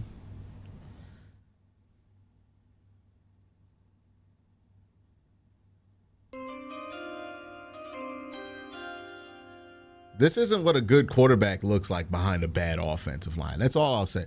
Like, the offensive line is not good. I agree with everybody on that. But like, this is just, I've seen what good quarterbacks look like when the offensive line is shit. This is not what a good quarterback looks like behind an offensive line that sucks.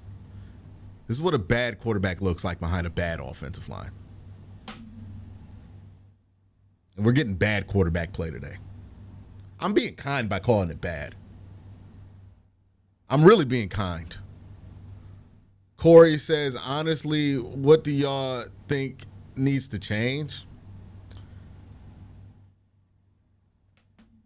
It's hard to tell what needs to change because I'm not confident that this offense is being ran properly at the quarterback position this week. Like, that's the thing. It's hard to even diagnose shit because I'm not sure that we're even competent. Now we're giving Washington the ball back with 1:30 left. They get the ball to start the next half. This offense has done nothing. They got 2 first downs. We can bitch and moan about the defense all we want, man, but look how much they're on the field. Look how the offense gives them nothing.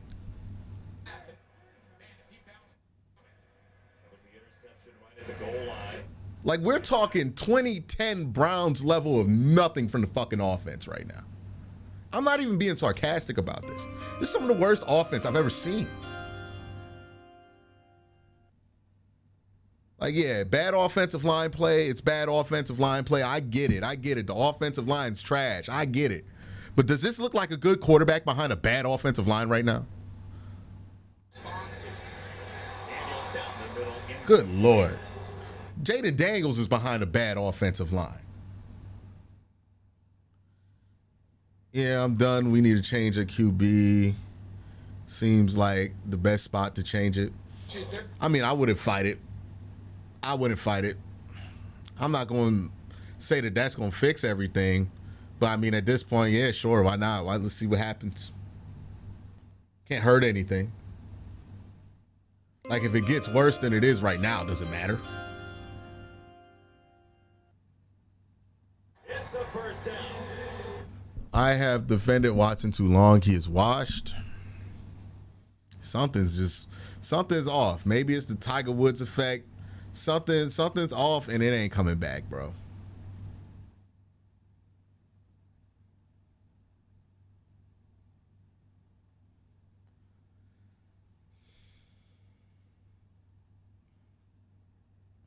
Seconds left.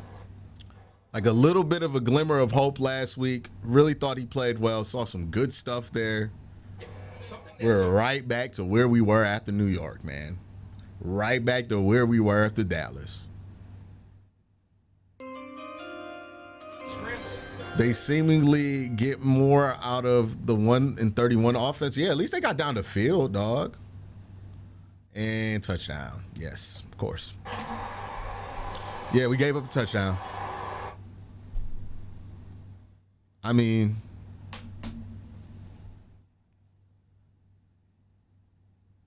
they don't believe they can win right now. They're watching the offense do nothing. More than nothing. Against one of the worst defenses in the NFL. They're just like sitting there every time. Like, oh, we get no break. The offense did absolutely fucking nothing. And then they're wondering, and then like, yeah, of course they're going to be deflated by the time they get out there, man.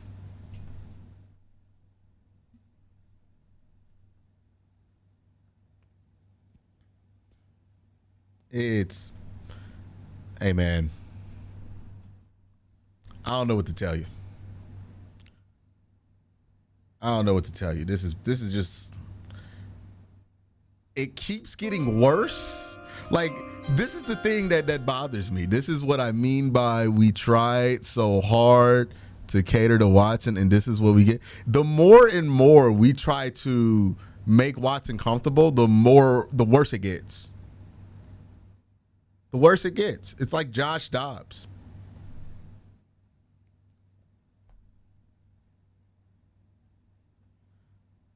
It's just bad right now. 2 first downs. 0 of 7 on third down efficiency. I don't even want to know what Washington's third down efficiency is against the rest of the league. It's just going to piss me off. Browns have 7 drives. They've scored on 1 of them. We're averaging a yard and a half per play. We have 24 total yards net passing. We have 38. We've gone down. We were at 42 total yards.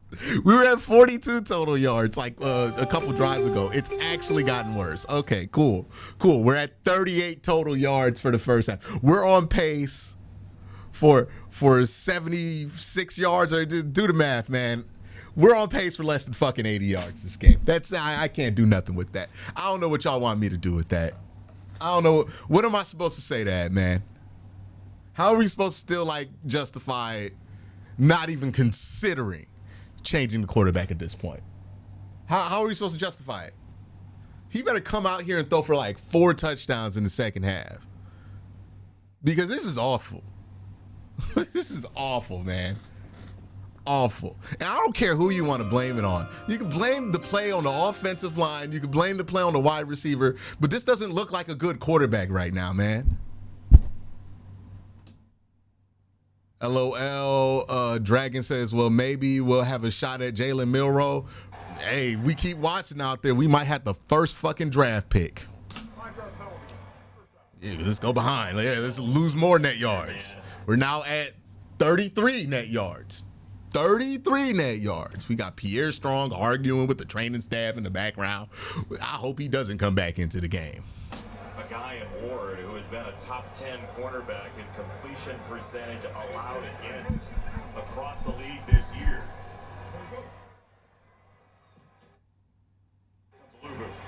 Watson steps around it and throws. He's got a first down, and Jerry Jeudy makes the catch. Okay, I love the Browns and the streams, but I'm going to watch Deadpool 2. You're not even gonna be able to watch it because you're gonna be so mad that you want to see what goes on while you're doing that, Ray Rags. You're gonna be back. Yeah, man. Don't know what to do with this. Don't know what to do with this, man. Worst thing is that Deshaun Watson with 1 carry for 5 yards is our leading rusher. So, like, yeah, man, we could flip out Watson, maybe have somebody in there play better than Deshaun Watson. It wouldn't be fucking hard. But then we got to deal with a run game that they have a 1-2-3 score pattern right now. We got Pierre Strong, 1 carry for 2 yards. We got Jerome Ford, 2 carries for 3 yards. And we got Deontay Foreman, 4 carries for 4 yards. What am I supposed to do with this, man? Your pocket as long as you can. If you get field goal range, this is Jake Delhomme bad right now, man. Like any other quarterback would get benched at this point. Otis back in the days, punter being the MVP of the team, and another penalty. Jerry Jeudy, we just talked about him. He got a little quick jump there, number 3. At this point, if we bench him and put in Winston, they'll cheer for us. Like, this is just ridiculous. I know there's some people in here that still want this thing to work with Watson. But y'all gotta like be real with me, man. There's no way we can defend this. Like, there's no way anybody can defend this.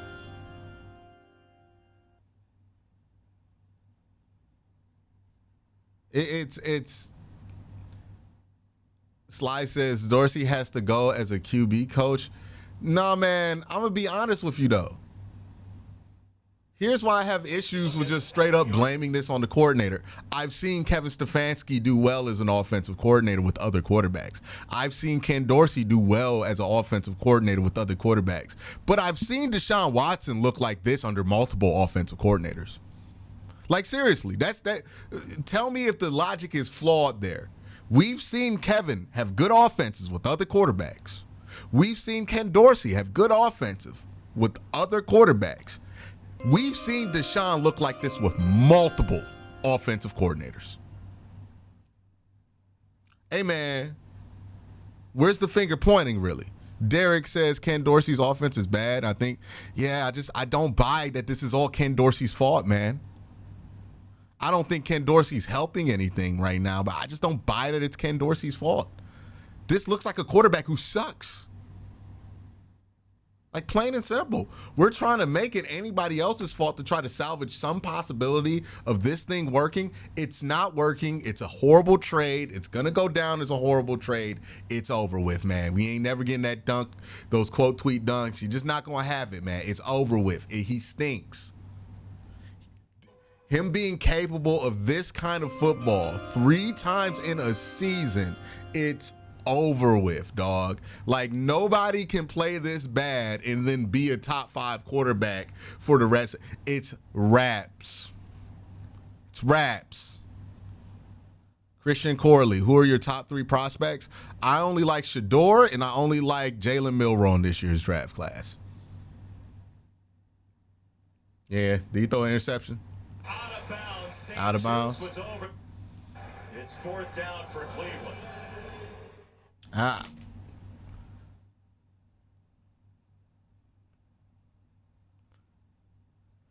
don't know what y'all want me to say, man. Literally everything points to, hey, man, the quarterback just stinks. Everything points to it.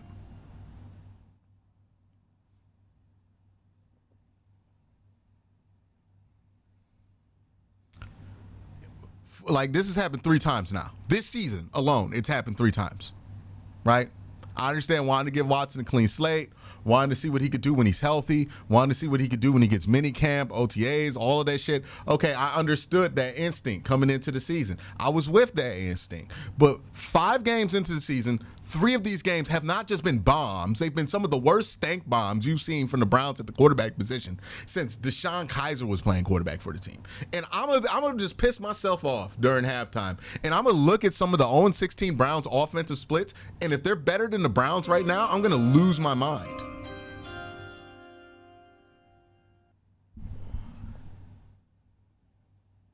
Yeah, I thought they were a veteran team. I thought that they would play better than this. And defensively, they showed up. But offensively, nothing. Absolutely nothing from this offense. And since they're getting nothing from this offense, the defense going with it. This is an abysmal performance in the first half of this game.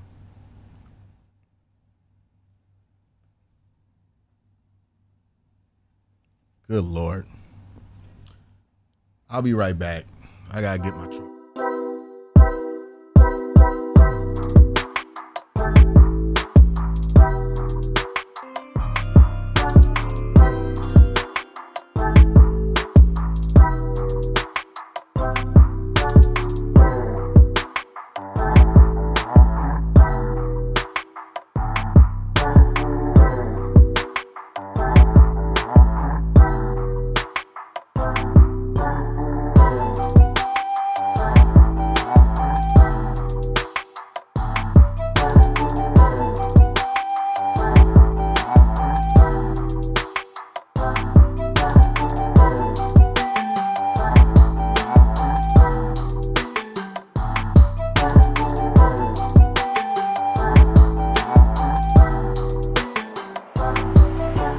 Let's do a fun trip down Browns history, right? We're going to go all the way back to 2017. I want to work with whoever is going to get it done. We ain't getting shit done offensively, man. And the offense, like, let's be real here. And I'm going to ask a serious question here. Has the offense ever looked this pathetic this many times in the Stefanski era with any other quarterback? A genuine question. Even when Baker was playing his worst, it didn't get this bad. They were still able to move the ball with Baker Mayfield. The only time I've seen this offense look this bad in the Stefanski era is under Deshaun Watson.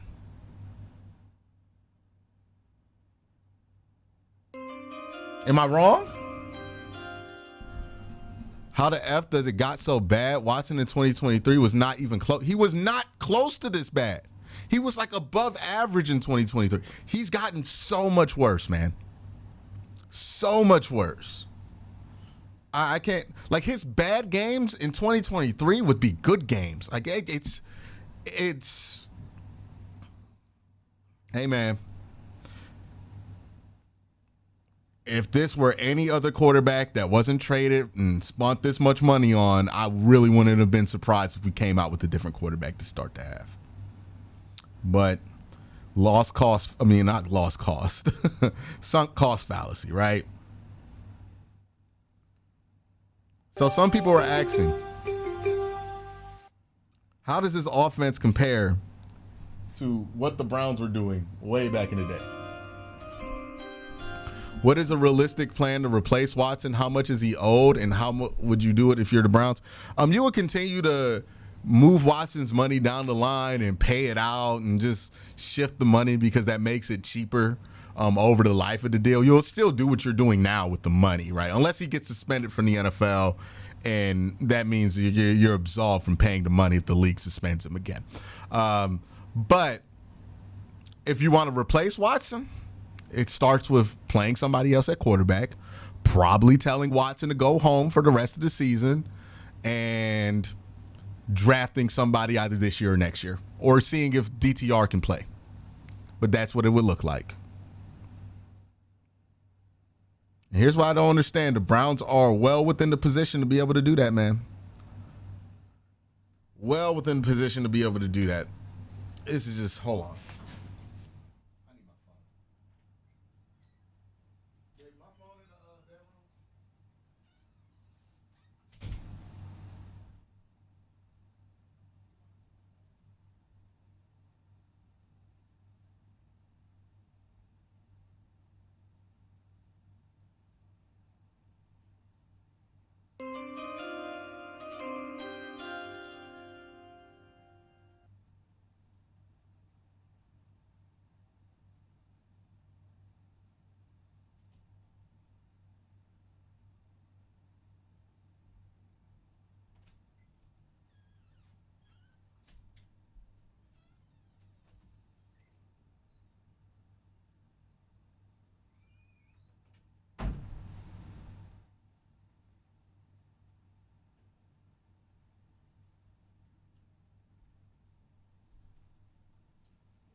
Three games like this is crazy. The Browns really want that number 1 overall pick.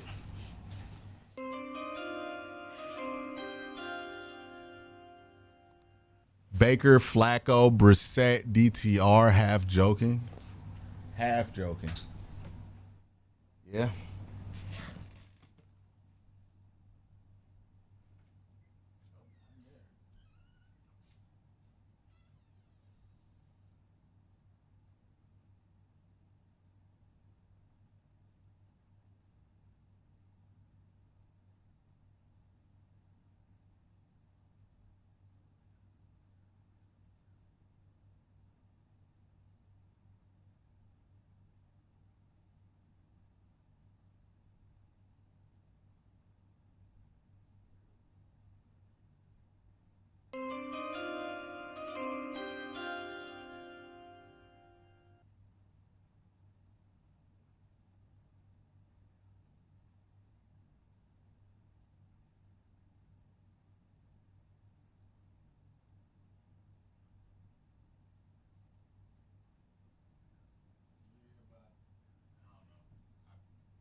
New slogan, S the bed for Shador. Hold on, yo. I gotta find my phone.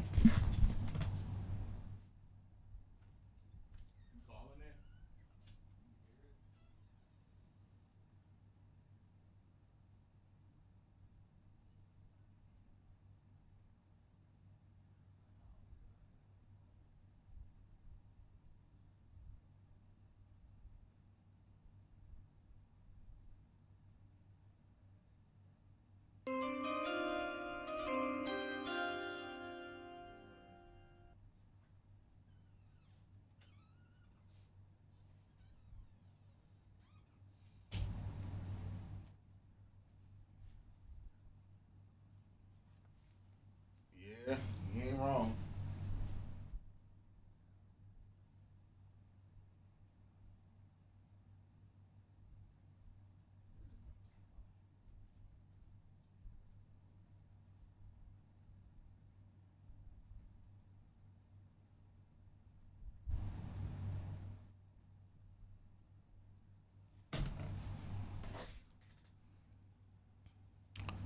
Kind of game that would get coaches fired, bro.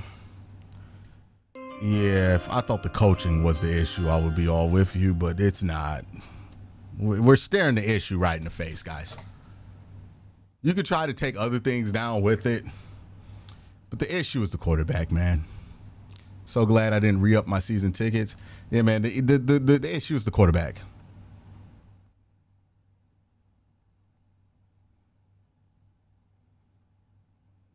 We're staring it right in the face.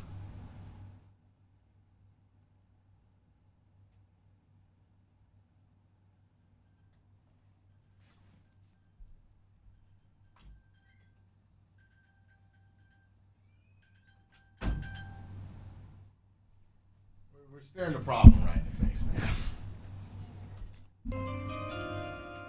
I mean, do we trade Miles? No, we're not trading Myles Garrett because Deshaun Watson sucks. Like, just stop that. Stop. We're not going to trade one of the best players in franchise history to try to make up for Deshaun Watson not playing well. That's stupid. No offense to you. I don't mean you're stupid. I just say I don't like that idea.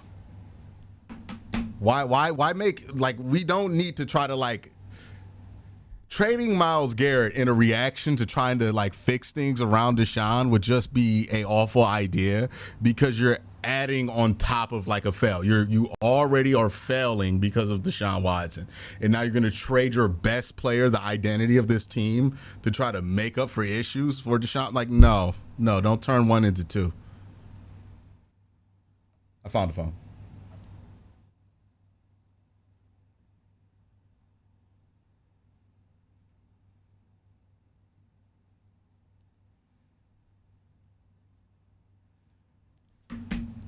Yeah, that's just making a bad situation even worse. Miles is still what, under 30? Just keep him on the damn team. So the Browns offense right now, 4.9.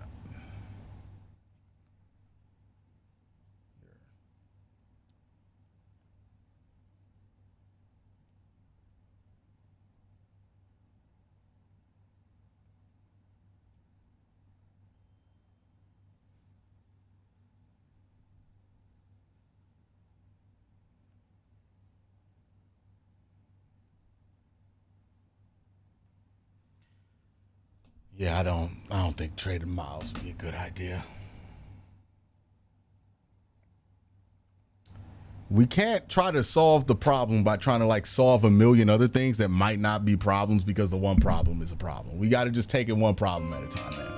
What we know right now is the quarterback play is not good. Yeah, I'm not Garrett. There's no world where I'm like, yeah, you know, it's a smart idea, blowing up this team and trading the identity of it. If you want to rebuild the Browns, you want Myles Garrett to be on the team. It's not a good idea. It's a horrible idea.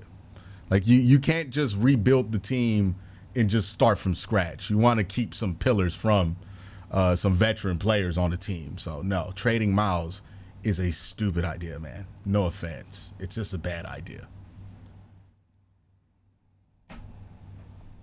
Like, you probably want Myles to be on the team once you rebuild. You're not going to draft another Myles Garrett. It's a dumb idea. You got better ideas than that.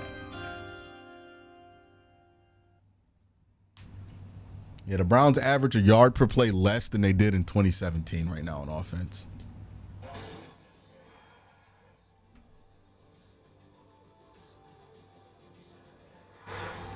Might be the worst team in the league. It's by far the worst offense in the NFL. I mean, by far. Every metric. The only offense that's statistically worse than the Browns, if it makes you feel better, is Alex Van Pelt and the New England Patriots. I don't know if that makes anybody feel better, but yeah. That's the only offense that has been worse than the Browns. They've gotten less first downs than the Browns. They got less points than the Browns. And they have less yards. So, hey, man, firing Alex Van Pelt didn't really do anything. Like, if you're wondering about that, we shouldn't have changed the whole system for him. I think he would look this bad no matter what the system is, Rory.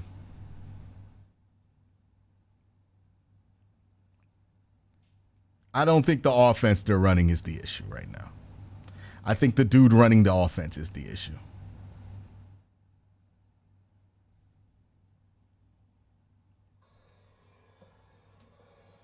Again, I've never seen this offense look like this in the Stefanski era when it's not Deshaun playing like this. It's only Deshaun. Yeah, under normal circumstances, you would usually put your backup quarterback in at this point, but this isn't normal circumstances, and I don't expect the Browns to do it. Would I be upset if the Browns put Jameis Winston in? No. Do I expect the Browns to put Jameis Winston in? No.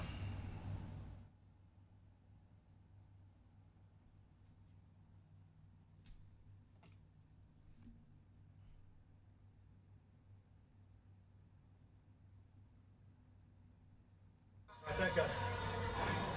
Dan, thank you. Dan, thank you. His team gets the ball out of halftime here, and Washington, some fans come in. Q, he wasn't this bad last year. What happened? I don't know, man. Maybe the shoulder injury was more serious than we thought. Maybe he just aged, right? Like, he got a year older. He can't throw as hard anymore. Fumble. Browns get on top of it. Big play. Emerson picks it up for Cleveland. I don't know. I can't explain it. He's just worse than he was last year. That's straight peanut punch. Good job, JOK. Peanut Tillman, teammate of mine, Good job. Spots. I mean, he kind of started this revolution of not just tackling, but like a Mike Tyson punch and knock that ball out. And we just said, right on camera, like, it's going to have to come from a defensive takeaway, a spark. Well, first. Do you think Trevor Lawrence? I do not want to go from the Deshaun Watson project to the Trevor Lawrence project, man. Just draft somebody. Shotgun. There's two deep safeties back I'm done trying to jumpstart the quarterback position. I'd rather just draft somebody and stick with them. From the 30, Watson for Cooper. Good job, Coop. Jason, I asked Kevin Stefanski what he wants to incorporate into the offense. He didn't veer far from the obvious. He said we have to be better on first down, take some of the pressure off of our defense. He then repeated, we're not sustaining drives, and that, he said, is very disappointing. Defensively, Stefanski realizes that group is under duress. We have there you go. And they did right there, twice to Amari. Coop's hurt. Is he getting up? He's got to get off the field, though. Deshaun Watson moving Frankie Louvu out of his underneath zone. He looks, watch, he just makes Frankie Louvu move a little bit to his right, and that opens that window. Puts the ball on the money, and really nice job there, knowing that contact is coming from Amari Cooper, securing the catch. Cooper just went off. He's down on the sideline on this 1st and goal. I scored. Deshaun Watson was clapping some emotional momentum before they got to the line. Snap it, and they do. Or did they? A marker comes in. It was. There was 2 seconds left on the clock. A false start. Oh. It's a false start coming. Brown shouldn't have kept Baker. DW is the worst. Oh, should have kept Baker. DW is the worst in the AFC. I mean, when they got rid of Baker, Baker was one of the worst quarterbacks in the AFC. We can do the whole revisionist history on Baker Mayfield argument and live in the past and all that shit. I don't care. Right now, we got to talk about what Watson's doing. Away with only a field goal try after that big takeaway on play 1 of the second half. He's got to stay aggressive. They bring in 2 tight ends, Swain and Whiteheart at the top of the formation. Come on, guys. Not going to get off either. They'll call a timeout. 2 steps forward, 1 step back. At least in the 1-31 era, we couldn't fantasize with unlimited picks and cap space. Best inside the 10, first down, red zone call. It's at the top of your list. Get it in, get it called. You find yourself trailing by 3 scores here in the second half. These timeouts are critical. How does that happen? It's just miscommunication. You got the wrong personnel group. maybe the wrong guys are on the field, and by the time you get them off, you got to change your play call. There's a lot of moving parts. You just can't waste timeouts for no reason. First and goal. Out of the timeout, Watson shimmies to the 10 and gets blasted by Dorrance Armstrong. Should have got Kirk Cousins. Yeah, I mean, we could play the shoulda game, man, but there's a fine line between extending plays and taking sacks. Turns into a runner. Watch this shot by Dorrance Armstrong, and right under the chin. A lick. Don't teach guys to tackle like that anymore. That's like an old school football tackle from back in the day. I mean, Dorrance Armstrong, we talked at the top of the show, Jason, he's a guy that Dan Quinn, it was important for him to bring him from Dallas here to Washington. Knew each other very well from those Cowboys days.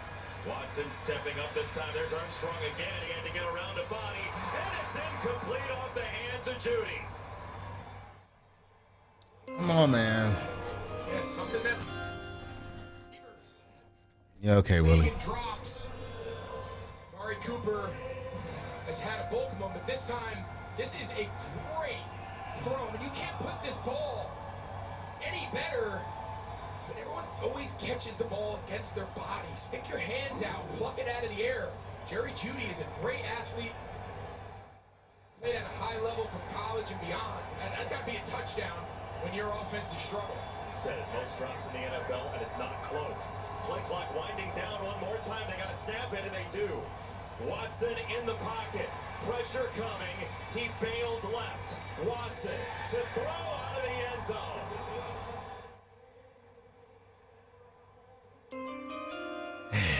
Fowler and on the pressure.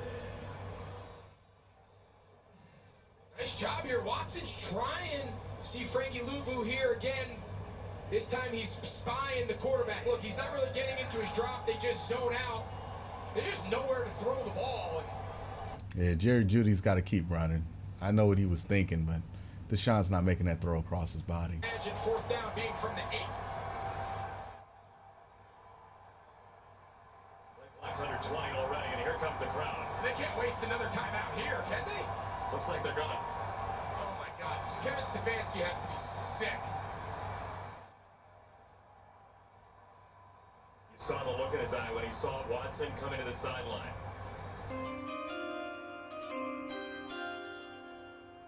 You could take the delay and kick the field goal. Yeah, just take the fucking delay.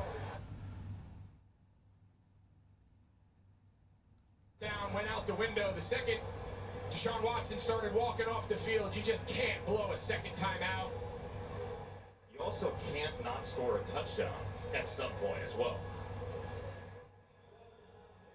That's just poorly handled all around. I mean, you finally feel a little momentum. You get the takeaway. A couple completions back to back to Amari Cooper. You got first and goal, and you go false start, scramble, timeout. It just drop touchdown. It's a bad drive. The person in the white hat said it all in the end zone. The Browns fan did. Field goal from Hopkins is good. 8 penalties for Cleveland. They get the big.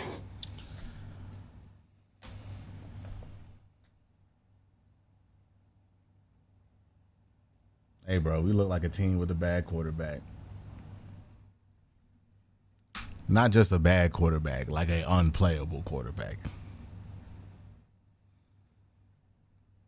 Like, if you honestly think it's just the coaches that's the problem, it's just the offensive line that's the problem. Tell me right now you think Deshaun Watson will play for somebody else and be a good football player. Tell me right now you got that belief that Deshaun could go to a different team and be good.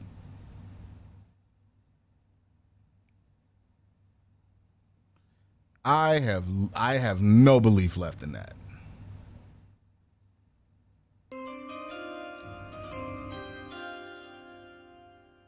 Yeah.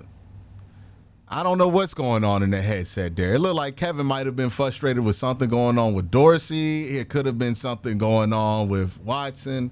It could be a number of things, right? But this shit only happens with one dude at quarterback, man. I've never sat here with Nick Mullins playing quarterback and the Browns look like this, and that's crazy. Like, this is ridiculous, man.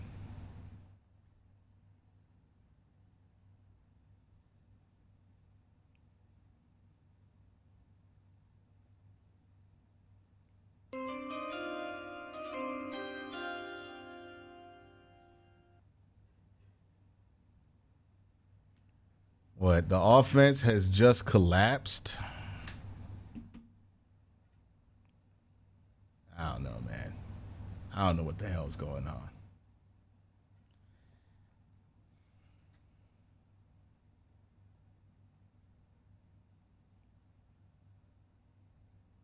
It's not just one person, but it does start with one person. You can start plucking off dominoes from there. This is bad. We got 4 first downs. Still haven't converted a third down. 34 total yards. We got to do something, man. We absolutely have to do something.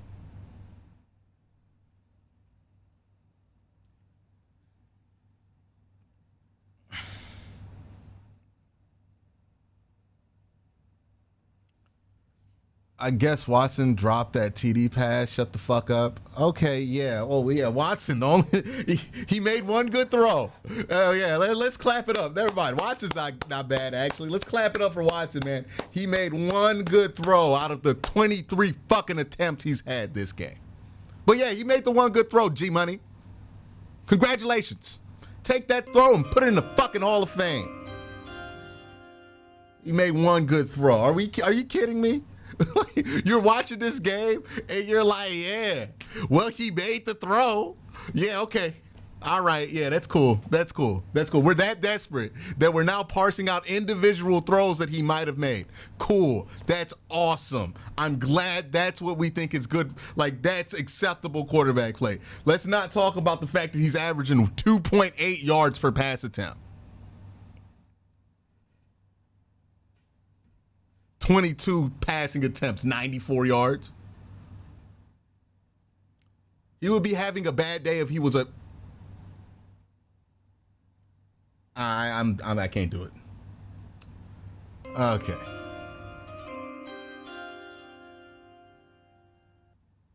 I don't know. I don't know what Watson told Stefanski. Was there along with Boromoa. And if Watson doesn't want to go for it in that moment of the game, then you got to just tell him he's not playing anymore, man. Like,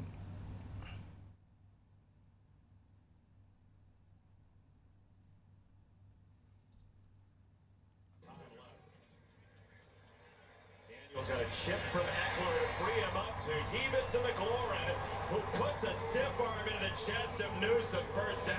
Like, I don't know how people are watching this game, seeing Jaden Daniels not even have a great game. You know, he has a bad offensive line. He's getting beat up a little bit, but he's still making stuff happen. And then we're like, nah, man, Watson got a drop in the end zone by Jerry Jeudy. He's actually playing good. All right, man. All right, man. That's where we at. That's where we at. Offense wasn't like this until they got Dorsey. Watson wasn't even this bad. I mean, Watson had bad games like this. He had that game when he came back, which was understandable. He also had that game against Pittsburgh last year. So, like, this isn't the first time we've seen him do this. Whether it be with Alex Van Pelt, whether it be with Ken Dorsey, he's had games like this, man. Like, this has happened before with Watson.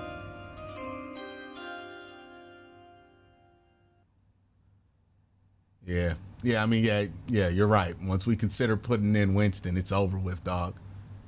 Yeah. The question is, how much are we going to ride this failure out, right?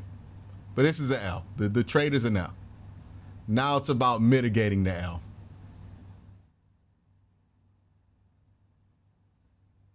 I can't believe there's some people who still think this can work. I'm about as patient as anybody could be about this whole thing.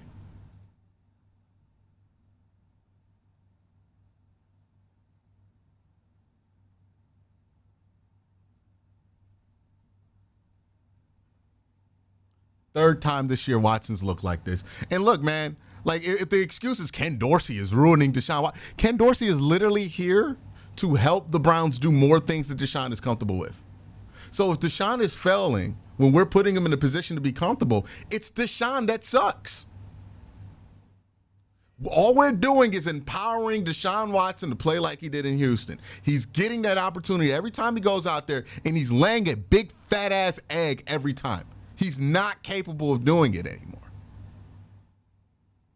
There's no mitigating it. There's no tinkering it and fixing. It's done, dog. We're watching what a good quarterback looks like play for Washington. We're watching what a bad quarterback looks like for Cleveland. One team has a good quarterback. One team has a bad quarterback. One team has 24 yards. One team has, 24 points. One team has 6.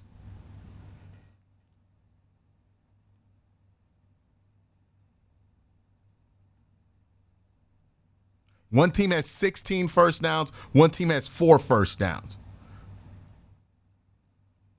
One team has 356 total yards. The other team has 94. We have a bad quarterback. Daniel Standler says, I would rather watch the 0-16 season than what's happening right now. At least there was no disappointment with the 0-16 season. We thought they were going to be trash from the start. Mitt says, are the Watson Warriors worse than the Baker Bros? I don't know, and I don't care to make the distinction. I dislike any fan that puts a single player over the team. Yeah, he's going to score here.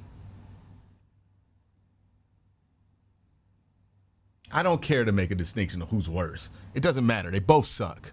Fuck them both. Care less. You know what I care about? Being 0 for 9 on third down with a franchise quarterback. That's what I care about. We got a franchise quarterback. We can't get a third down. It's everybody else's fault, though, right? It's everybody else's fault. It's the offensive line's fault. He can't get 1 third down. Okay. Yeah. Cool. It's Jerry Jeudy's fault. It's Ken Dorsey's fault. It's not fucking Ken Dorsey, y'all. The quarterback sucks. Are we not watching this right now? Like, am I going crazy? Are we not watching a quarterback play like absolute ass right now? Like, are we really blaming this on Ken Dorsey? Nobody's going to make Deshaun Watson play good. You can have Andy Reid calling plays for you right now, and it's going to look like this because the quarterback sucks. It ain't nothing else. It's just that. The quarterback sucks. If the offensive line's not good, but this doesn't look like a good quarterback behind a bad offensive line. This doesn't look like a good quarterback with a bad offensive coordinator. This doesn't look like a good quarterback with a bad wide receiving core. This looks like a bad quarterback with a bad offensive line and a bad wide receiving core, maybe even a bad offensive coordinator. But the quarterback is bad. You're not going to switch out offensive coordinators and change anything. The problem is the dude playing. William Johnson says Cav does not have these guys ready. I mean, like, well, how can you have them ready when your quarterback plays like this, dog? What do you mean have them ready? Is he supposed to, like, have Deshaun Watson transform into somebody else who can play fucking football? We're just tiptoeing around the problem, man. We're tiptoeing around it. We're trying to find this the problem. We're trying to salvage a 3 draft pick trade and a $230 million quarterback to a lemon. We're trying to salvage it. It's over with. Don't tear down other things that we know have worked just so we can salvage Deshaun Watson. He sucks. It's over. He's done. It's not going to happen. This is like his last year as a starting quarterback in the NFL. It's done. It's done. The day he gets benched, and look, if he plays like this more, he's going to get benched this year. His career is over. He will be asked to go home, and he won't come back. It's done. It's an L. We just got to take it. I've seen literally everybody else associated with this offense look good when Deshaun's not playing quarterback. Do the math, man. I think a 60-year-old Bernie Kosar could play better than Deshaun. It is what it is, man. It is what it is. It's not the fucking preseason, dog. I know you're trying to come up with everything else that it is. It's not the preseason. We are in week 5 of the NFL season. They have had a month and 2 weeks to practice for the season. It is not the preseason. You cannot blame the preseason for what we're seeing right now. It's not the preseason. They've played 5 games of football. They still look like they're installing an offense. Why? Because their quarterback is incapable of throwing the ball downfield. Deshaun Watson can't throw the ball downfield right now with any accuracy, with any consistency. We're playing Case Keenum game plans with a franchise quarterback. That's what it is. Now, if Kevin Stefanski, I do agree with you, Jay. If Kevin Stefanski wants to die on the Deshaun Watson hill, like some people in the comment section want to, then yeah, Kevin's got to go. But at some point, and Andrew would have to go. Like, if Andrew and Kevin decide that they want to die on the Deshaun Watson hill, which I'm telling you right now, it's done. If they want to die on that hill with Deshaun, then yeah, they got to go.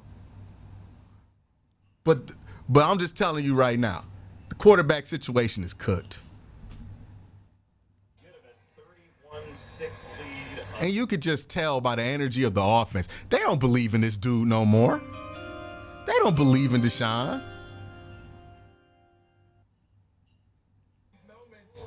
Come on, man. Like, how long we going to ignore the problem is the dude in the number 4 jersey? I've given him credit when he plays well. But come on, we got to talk about what's real. Number 4 ain't it. Number 4 is not even close to it. To be a Washington Commanders fan, and the guy behind quarterback, certainly he doesn't hurt.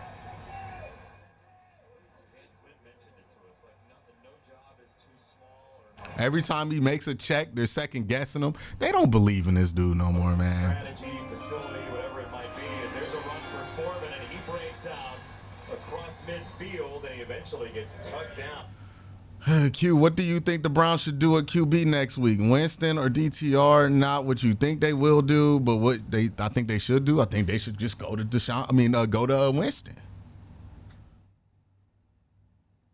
Point in the game, Washington saying, run. 2 high safeties. We're going to keep. Go to Winston, put Deshaun as a backup for a week, see what that does. If Winston plays well, you keep him out there. If Winston plays bad, then we just going to have to do this shit with Deshaun for the rest of the year, man. Want to playing with this kind of lead. Cleveland just got over 100 yards for the game. Here's Foreman again, and he's taking full advantage of that. St. Juice tries back in with Quincy. Thanks, Jason. So Ravens down 10 in Cincinnati. Lamar Jackson finds a wide open Isaiah end zone for the score. Ravens fall to within 3. Jason? Ravens Commanders coming up is going to be a highly interesting ball game. Yeah, next week. It's going to be a big matchup. I mean, just take a look at the ball control, time of possession. And again, what sticks out to me, time of possession, I'm not a huge fan of, Jason, but it's time of possession, which is a show of efficiency and the ability to generate those explosive plays. This Washington offense can attack you in a lot of different ways. Watson climbing the pocket. Now he breaks left. He gets hit. And the ball's out. Just ripped from his hand by Frankie Louvu. A human crowbar. Hey, man, does anybody still want to defend dude?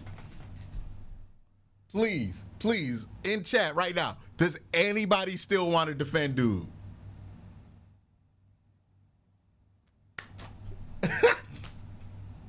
Oh, man. There's no way you could watch this and think him playing quarterback for this team is what's best for it. I mean, I thought he dropped the turd of the century versus Dallas, and then he comes back versus New York and actually drops a game that's worse.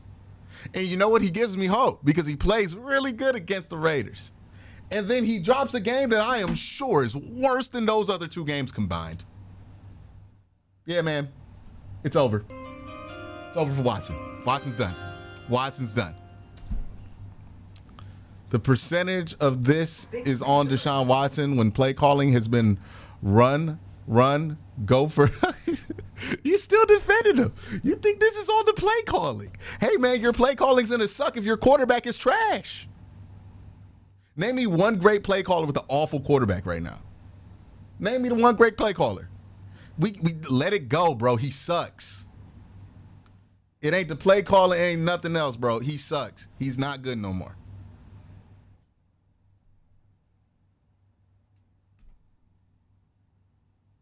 Because you know what, Kevin, I've seen Kevin be a great play caller with other quarterbacks. Ken Dorsey had top 10 offense with Josh Allen. Ain't Josh Allen and Deshaun supposed to be in the same realm? Ain't they supposed to be superstar quarterbacks, both of them?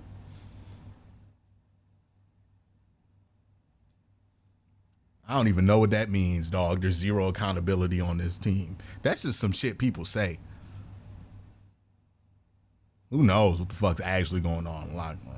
I could care less about that kind of platitude shit. I just don't care for what's been going on at the quarterback position, man.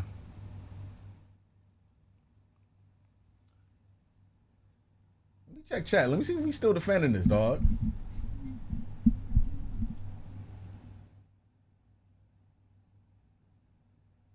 I don't think anybody's defending this anymore, man. Like, I gave Deshaun Watson so much room I gave him so much patience. I've been patient with this dude. I can't take it anymore. Is it a possibility that Kev wants to bench him and Haslam won't let him? I don't know.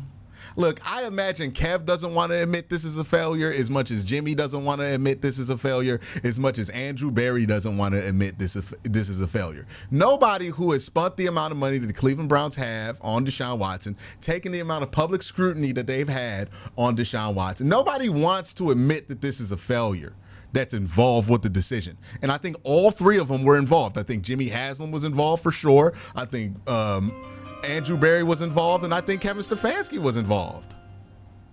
They were all involved in this. By the way, he has a wide open Jerry Jeudy.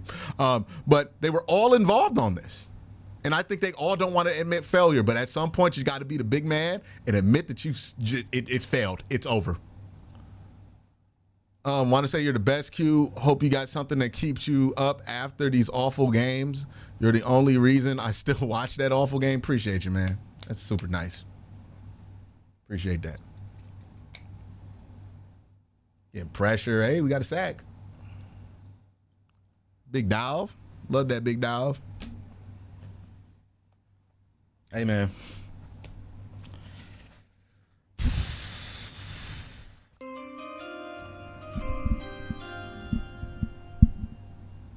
Yeah, man, I see no reason why he's still playing. Like, even if you plan to start him for the rest of the year, what's the harm of putting Jameis out there?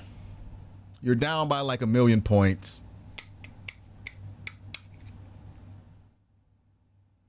Yeah, man, I don't know what to do with this.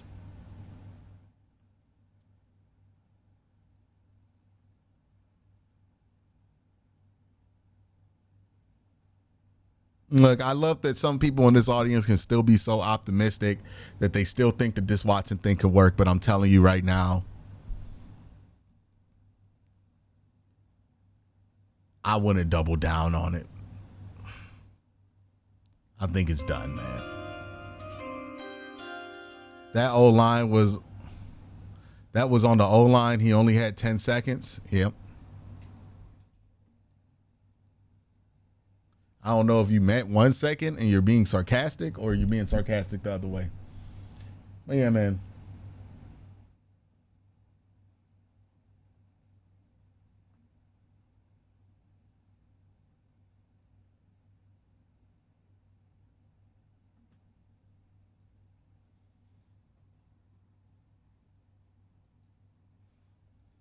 My argument for Baker Mayfield and why you had to get rid of him in 2021 was, hey, he's too inconsistent.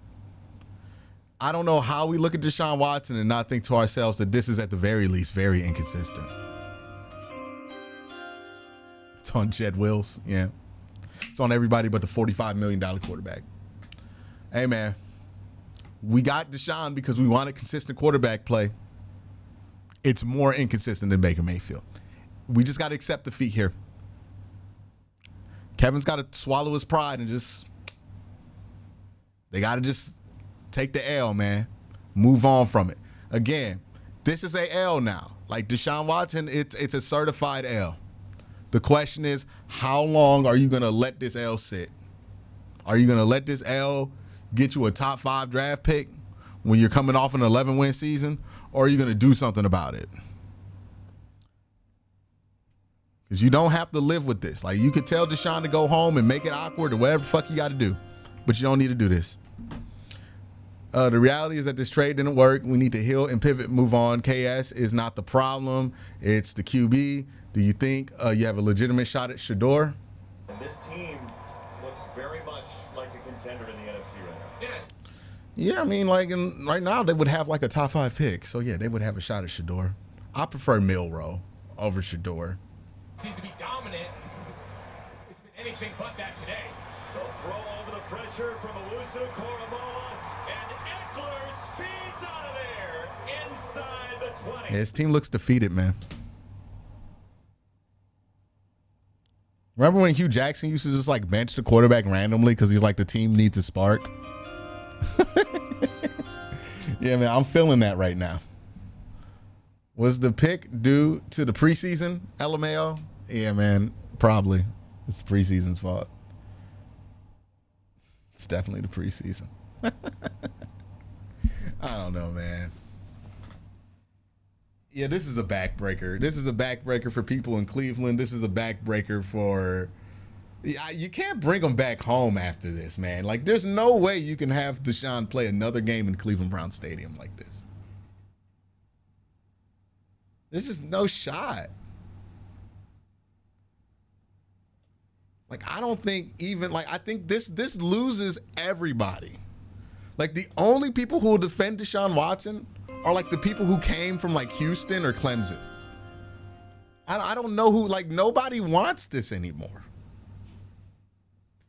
We still have 2 years with the contract, so where do we go with fear? Hey, man, you can live with the contract for 2 years. That don't mean you got to play the player or have him in the building anymore.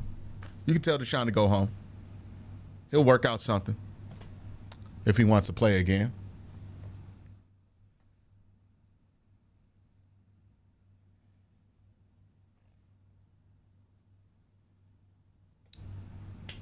Hey, but it's time to start getting them lawyers going, man. Figure out something. Figure out what you got to do. It's time to go.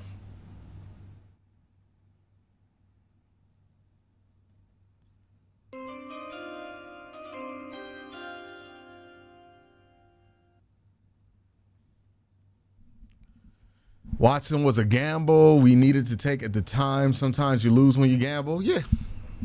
Again, I don't mind taking a big gamble, missing on that gamble. It's not that you lost on the gamble that I'm going to judge you by. It's how you build from that, right? Like, how long do you let this L sit? How long do you let this make the team worse? That's what I'm going to start judging by. And, like, as of this game right here, we know it's not going to work anymore. So, like, what happens after this game is everything for how I'm going to view Kevin Stefanski and Andrew Berry. Because if they continue to hang on to this hope that Deshaun's going to turn it around, after this game made it obvious that he's not going to turn it around, then I don't know what to do with this. Again, man, this is happening versus one of the worst defenses in the NFL.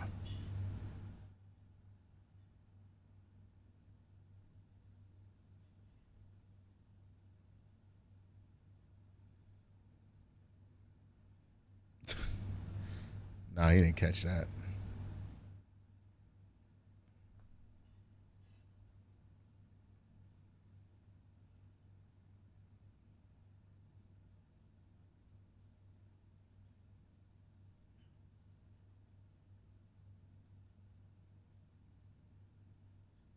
Yeah, I completed through the ground.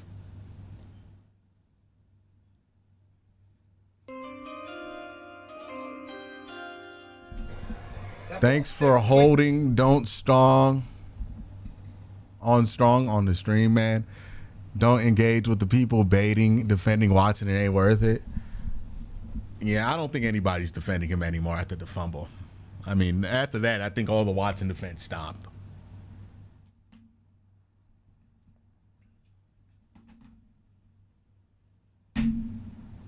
It is what it is, man. Look, I've given him the time over the last 2 years to be the quarterback that you hoped that he'd be. But right now, reality's got to be smacking you in the face that it ain't happening. We gave this the time it needs. We gave this the amount of games it needs. We've given this everything we need to know to make a decision here. And you know what? If you cut Watson and he plays well somewhere else, God bless him. Not really, but God bless him. I don't want to deal with it no more.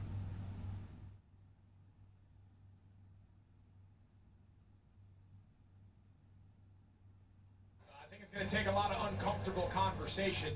You've got to take a deep, hard look at what they're doing. Like every time I see him with the helmet on and he's like going out there, I just get disheartened. Deshaun Watson and the pieces around him, because if there's one thing that's clear, what they're doing is not working, and everything that we saw them have success.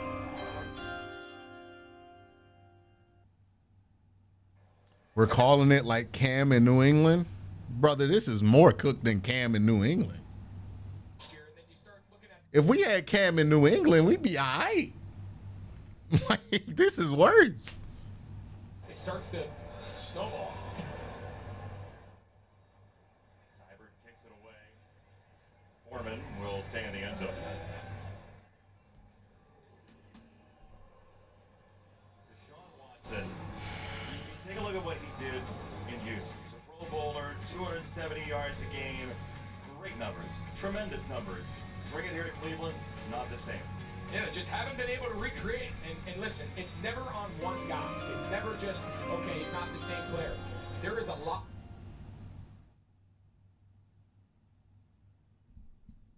Yeah, I have no look, Nick Chubb's gonna come back and people are gonna have a little bit of belief in this offense again.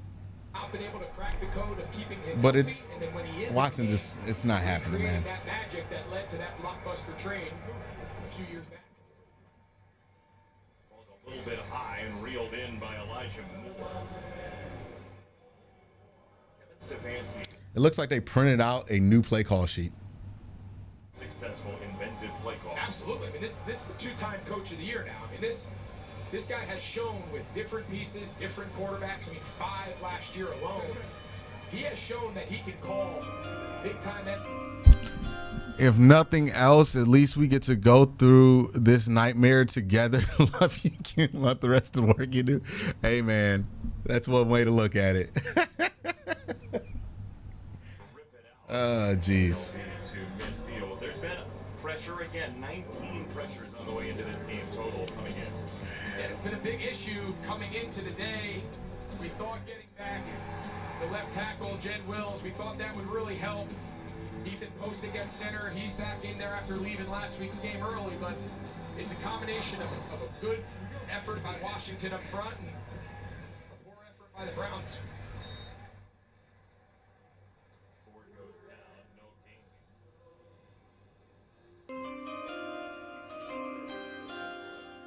That's one of the pieces here, is the no gain on first down. Arch Manning 2026. Play, but living in 2nd and 10 doesn't help. No, but they're living in 1st, 2nd, and 3rd down in like it's 3rd and 10 with the amount of shotgun pass that they're doing on all 3 downs. Watson rips it incomplete. Amari Cooper couldn't bring it in. They're 0 for 9 on 3rd down today, the Browns. Man, let's just make it a clean 0 for 10, right? Average today is 8+. It's been 9+ in the first 4 games. Yeah, I don't know how many more times I can say it. I mean, again, at this point, everything we discussed in the first half is out the window. There's no getting under center, relieve the protection, take some stress off everybody, and throw the ball downfield. That's not going to happen now.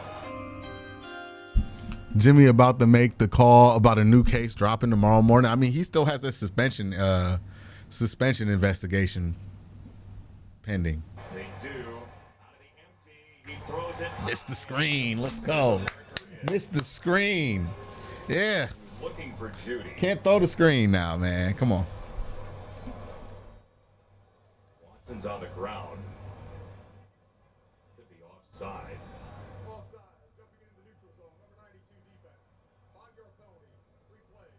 That's Dorrance Armstrong.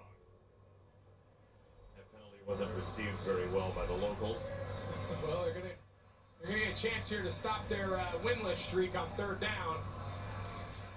Get another crack at it. Obviously, this is going to be 4-down territory, so they could treat this like 2nd and 5. Well, at least I no longer have any more expectations when I watch the game. Same drive today. Oh, we down bad, man. Yeah, man. 3rd and 5 off the penalty. Watson gets away, maybe a face mask there, and he is close to the line to gain. It's Fowler coming by with the initial pressure.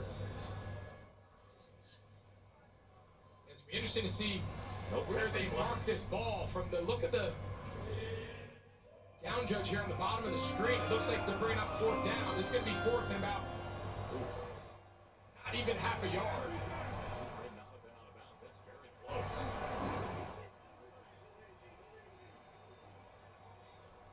Here we go, 4th and 1. Ford right into the line, and he got there.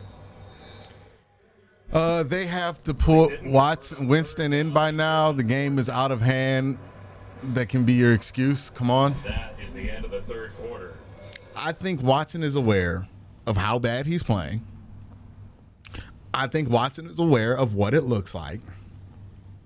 And I think that's why he doesn't want to get out the game, man. I think you're going to have to force Deshaun Watson to not play this game. Remember, we have seen McCoy, Hoyer, Wheaton, etc. have some good games. All these quarterbacks were NFL level, mark of an elite quarterback in consistency, which we don't see. Yeah, man, I'm not going to disagree with you about that. He's not good. It is over with.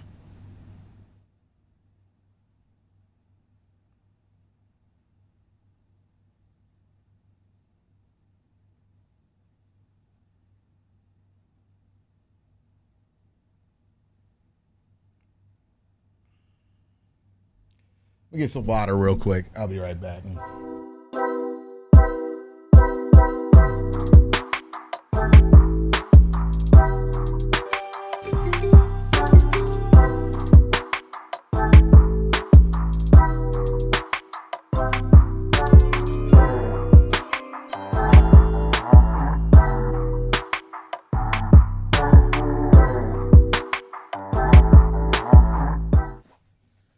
It's time to crash out on this team.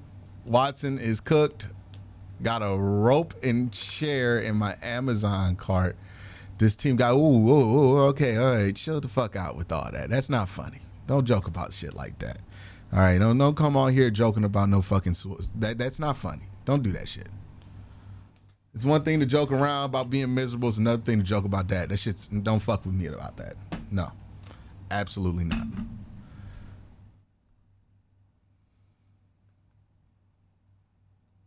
It's not funny. I'm almost in an alternate universe. Atlanta counter offers for $26 million, and we end up with Kirk Cousins. Yeah, man. Yeah. I hope we have enough brains to let this one go.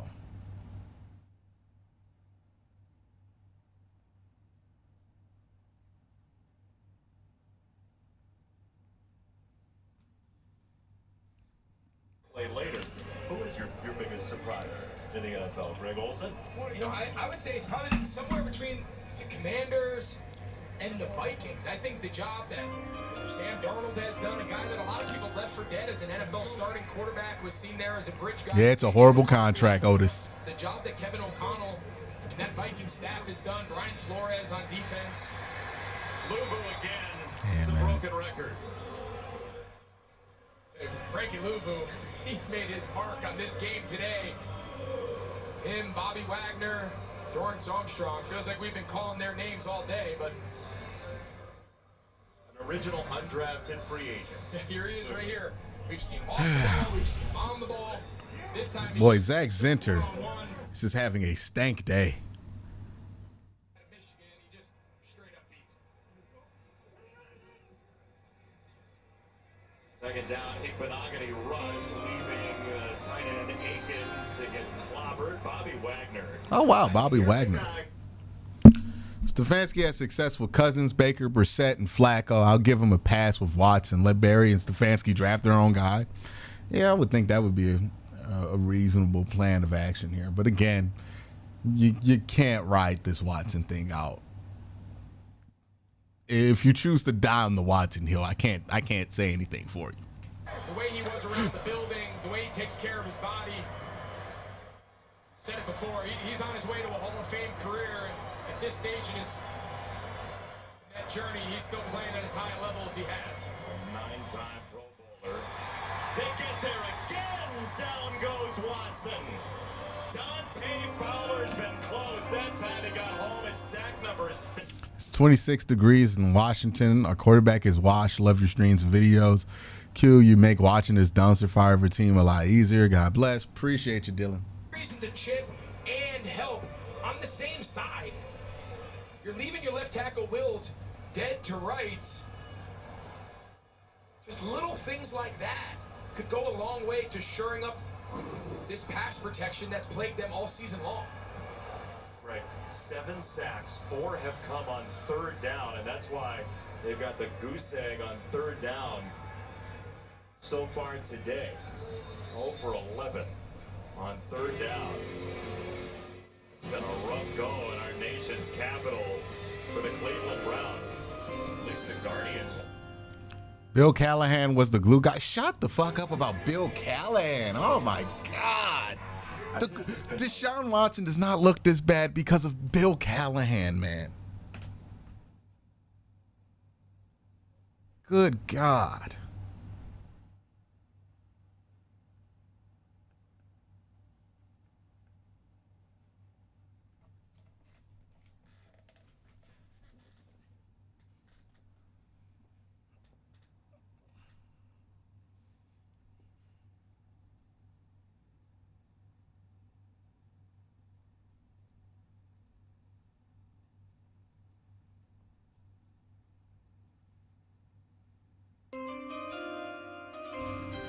At least Jameis is bad. We know he's going to make it entertaining to watch. I mean, like, if Jameis is bad, we're fine because it's like, okay, he's a backup, whatever.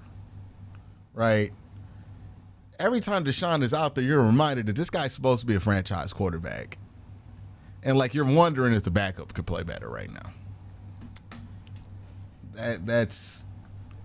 It's just, man.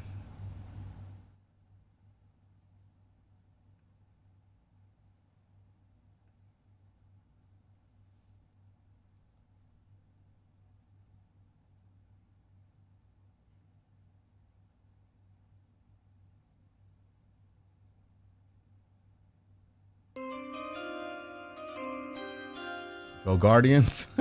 Yeah, at least they won.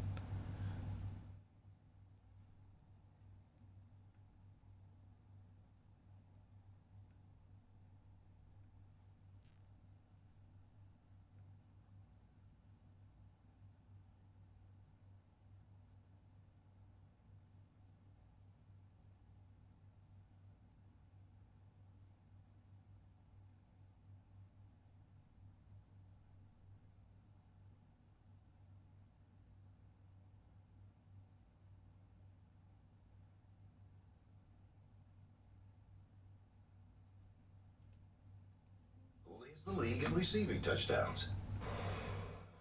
So he's not completed 8+ out of 10. I'm officially over the Deshaun. Yeah, man. I think this is the end of the Deshaun. Like, I don't think he's ever. You don't come back from this game. We got to call a spade a spade. he's not ever coming back from this game. Like 3 games like this and 5 to start the season. You're just not coming back from this, man.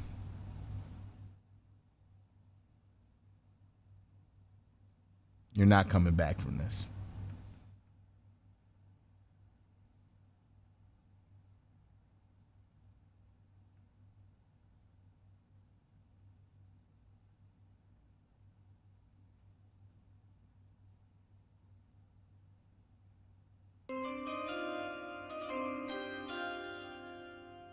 Hey Q, was at the game.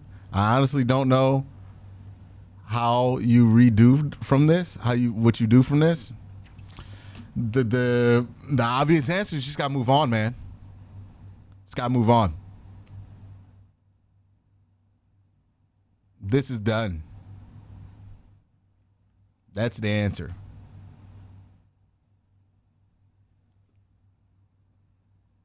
That is the answer. Hey, 1,300 of y'all, I know some of y'all are in here to watch me be miserable, so hit the like button if you're going to be watching me be miserable. You know what I mean? So hit that like button, y'all.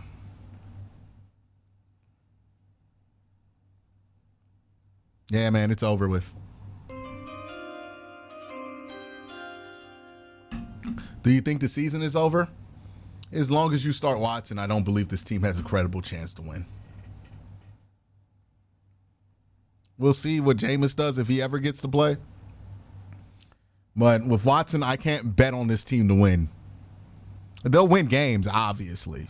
But I can't bet on them to win. I can't rely on them to win. Like, they'll win a random game here or there. That sounds like a 6-win team. You can't have this level of variance in quarterback play and expect to go over 500. It's just too much. Too much for your defense to overcome. Too much for your offense to overcome.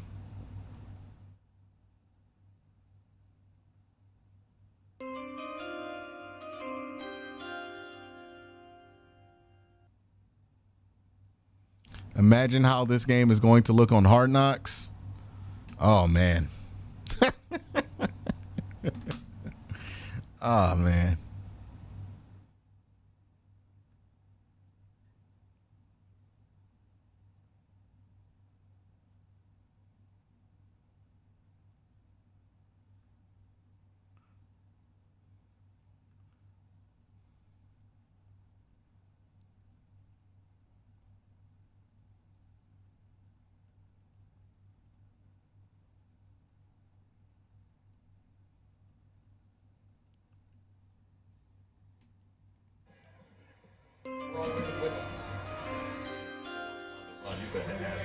Let's go Navy.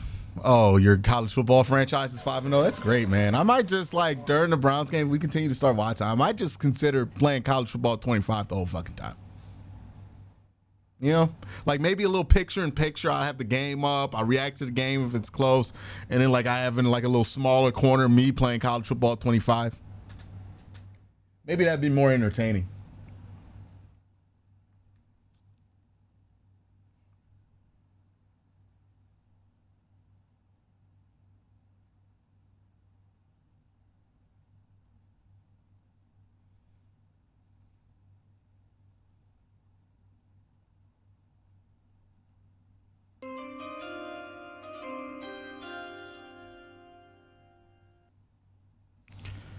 Maybe get back into the Buckeye. Nah, I'm not an Ohio State fan.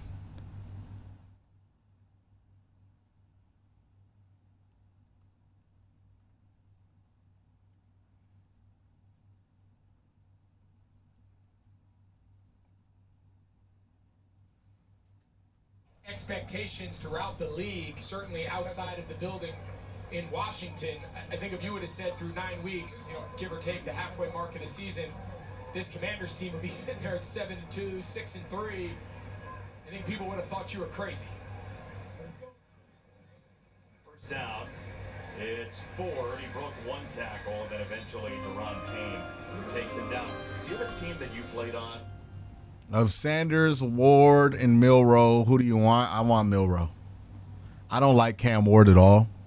I think Cam Ward would struggle in the too high looks that a lot of NFL teams throw at him. He's really somebody who kind of plays similar to Watson. He wants to play behind the line of scrimmage, hold the ball. I don't think that's going to work out in the NFL. I don't think he's accurate enough to make that work.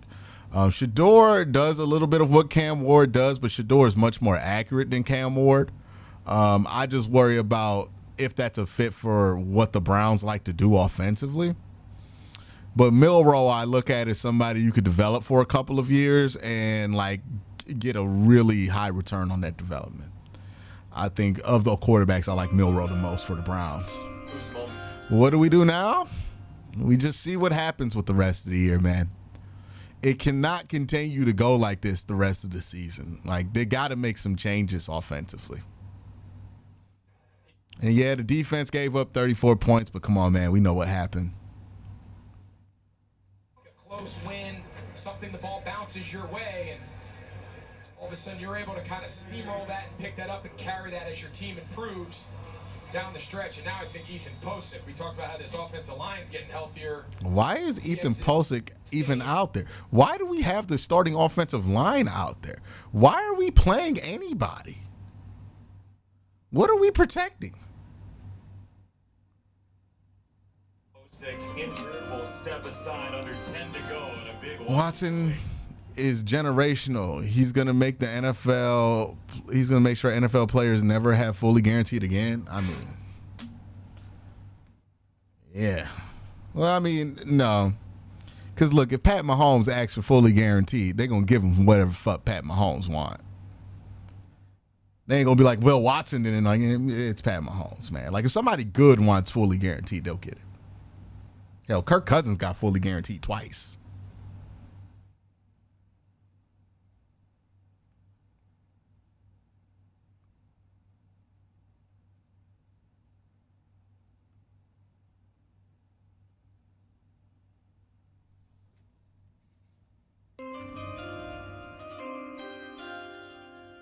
Yeah, if Winston, if they were going to put Winston in, they would have put him in by now. I mean, Mariota's in for the Commanders.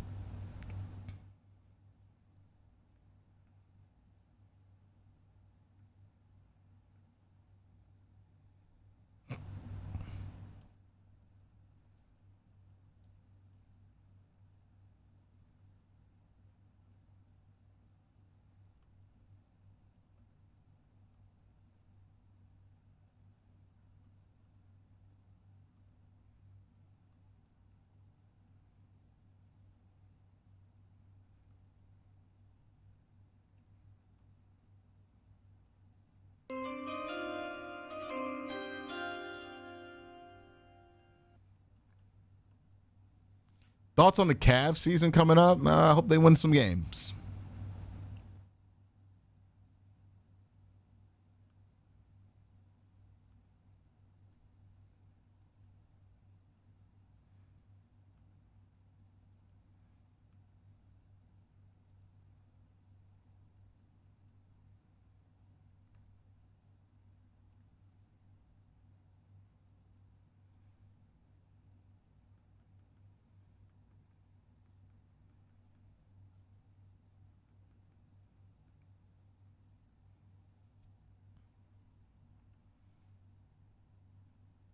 We're back. And the Commanders at a 34-6. Guardians scored more points than the Browns. I think that's true. They got 7 runs. I think the Browns are about to put 9 up, though.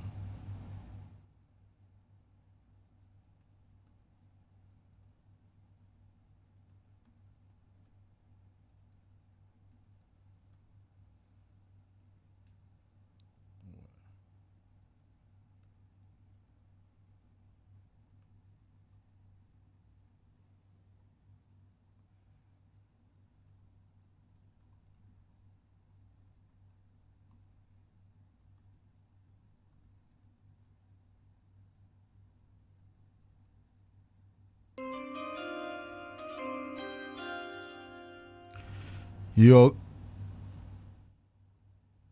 Yeah, okay.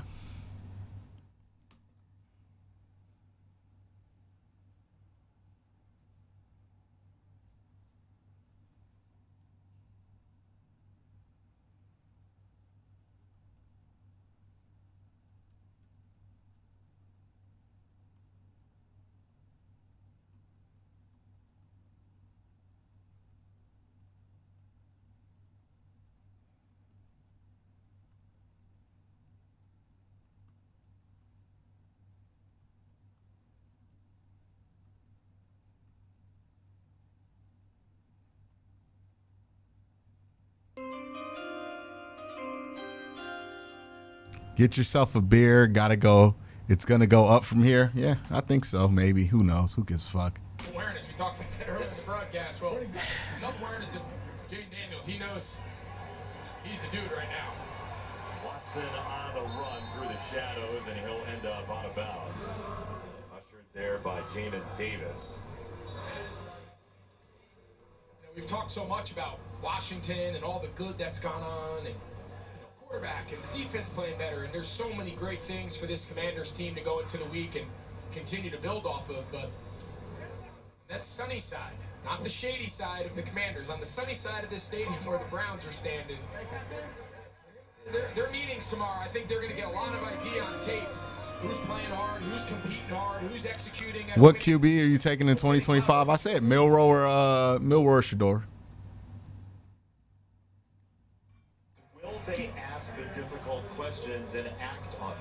I think, right? Listen, I have a lot of respect for Kevin Stefanski. Again, we talked earlier, he's a two-time coach of the year. He's done it a lot of different ways with a lot of different pieces. You got to hold. It doesn't matter how much money guys are making. It doesn't matter how much success they've had in years past. All that matters is what are you doing now, and is it in the best interest of our team? And if it's not, part of your job as the coach is not only to just call plays and call timeouts. You got to set the tone of what expectations are around your team, and I think right now they're at that crossroad. False start. 3rd and 5, and there's a marker coming in. It's going to be a false I feel bad for Q, Miles, and everyone else but DW. It is what it is, man. 9 penalties accepted against Cleveland so far. Again, they made the playoffs last year with 5 separate quarterbacks. So they've had creative solutions to problems in the past under Stefanski. Yeah, creative solutions offensively and a dominant #1 defense. That was their formula last year. And I know right now the defense is obviously not playing up to nearly that level, but I can't stress enough, I've been on teams where offensively we've been so bad and we've struggled that it makes a good defense look worse. But I've also been on teams where a good defense makes a bad offense look better. So they got a little bit of both going on right here with the Browns. Call a timeout here.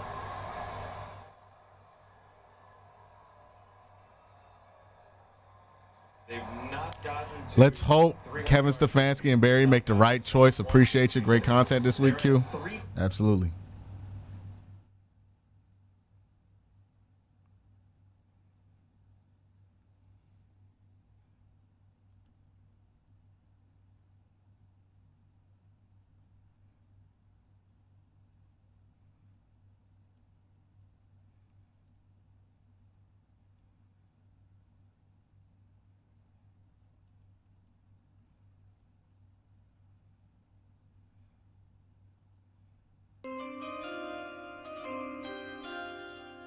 Build a bench by the tunnel and make Deshaun Watson stare at the wall. That's crazy.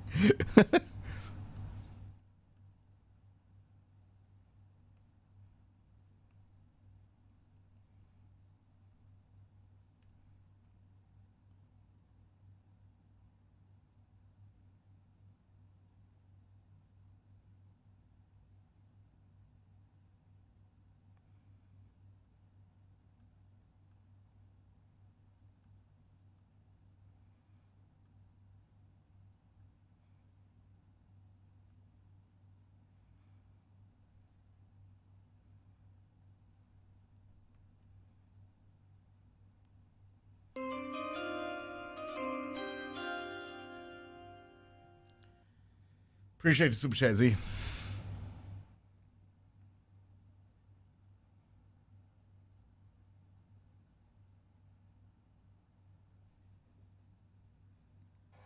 Over the middle, tough catch in the end zone, and it is a touchdown for Akins. Nice. Touchdown, Cleveland. Akins puts it away. It's a really good ball. Probably one of the more accurate and on-time passes Deshaun Watson's thrown all day today. It's cover 2. We used to call this ricochet. You run right at the Mike linebacker, you take it to the back, and then you're expecting that ball high and to the outside. Quarterback's just going to trust his big body. Tight end's going to go up. It's not bad coverage by Wagner. It's just a really good throw. And So, Quincy, are you going to root for a different team? No. Why the fuck would I root for a different team? Why would you think I'm going to root for a different team? I've been a Browns fan since I was born. You think I'm going to abandon them because we have a shitty quarterback right now? You know how many shitty quarterbacks I've lived through?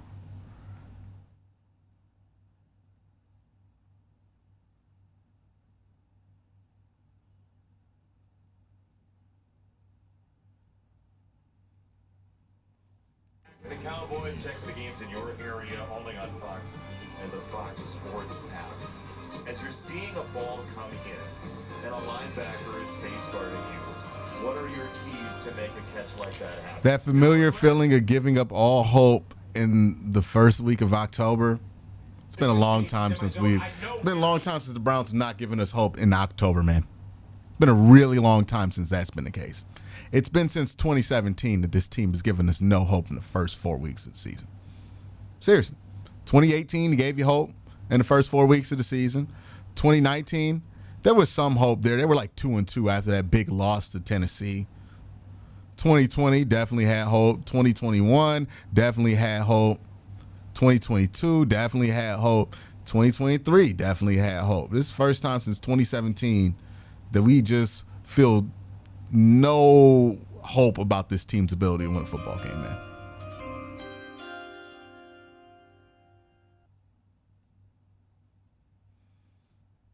The Guardians are about to outscore the Browns. Now they score a touchdown.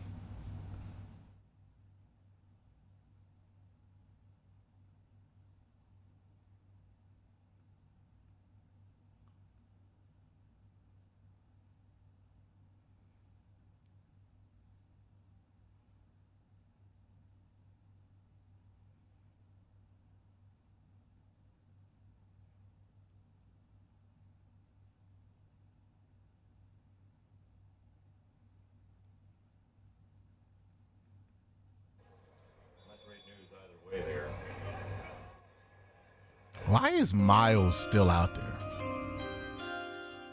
Play Watson, we challenge for the number one pick in the draft. Travis, even though he wants to go to the Broncos? Are you talking about Travis Hunter or Travis? I don't know, man. I don't think that's going to be the number one pick in the draft. In Arizona, just that steadying veteran presence right away. Yeah, I thought that was a really interesting point and really a big part of our conversation with him this week, and just speaks about his experiences. And again, experiences both good and bad. Here's a guy that's had a ton of success in college, very similar to Daniels, Heisman Trophy winner himself, but has also been on the more difficult side of losing starting positions and being benched and dealing with some professional adversity. So there's a lot of really good mentorship and guidance in that court.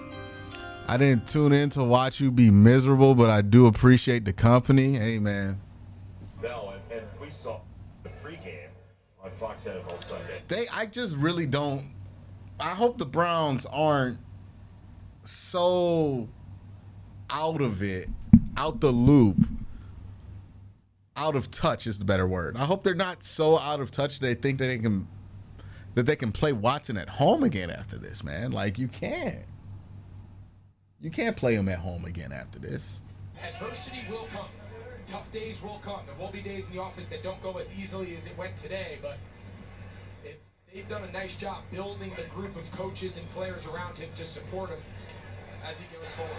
3rd and 11, Ron McNichols, the former Boise State Bronco. All we want is a winning team, and it doesn't seem possible. So close yet so far away. I mean, we've had winning teams. We want a consistent winner. We want a Super Bowl contender.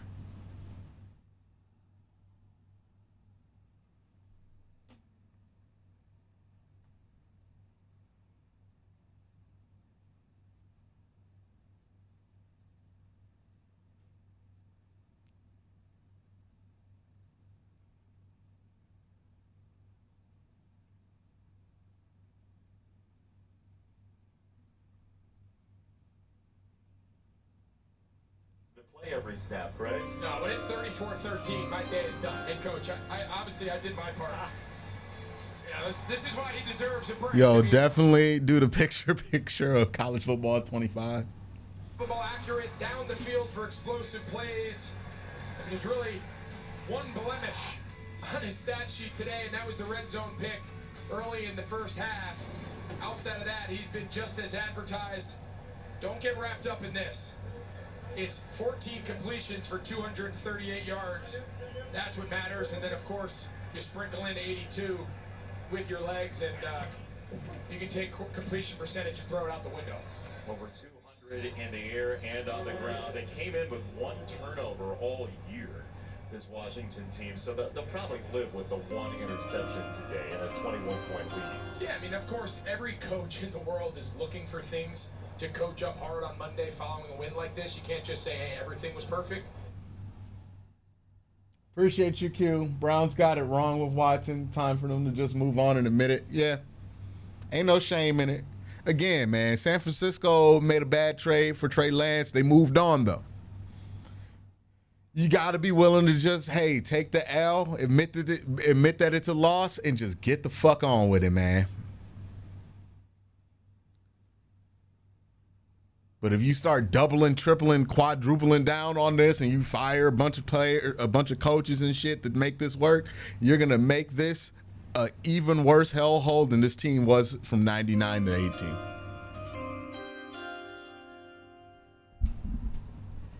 Who is your college football team? I went to Youngstown State, so I cheer for YSU. I don't really have an FBS team. And it's equally as miserable for Youngstown State this year as it is for the Browns. Yeah, I don't really have a college football team. I just kind of watch college football.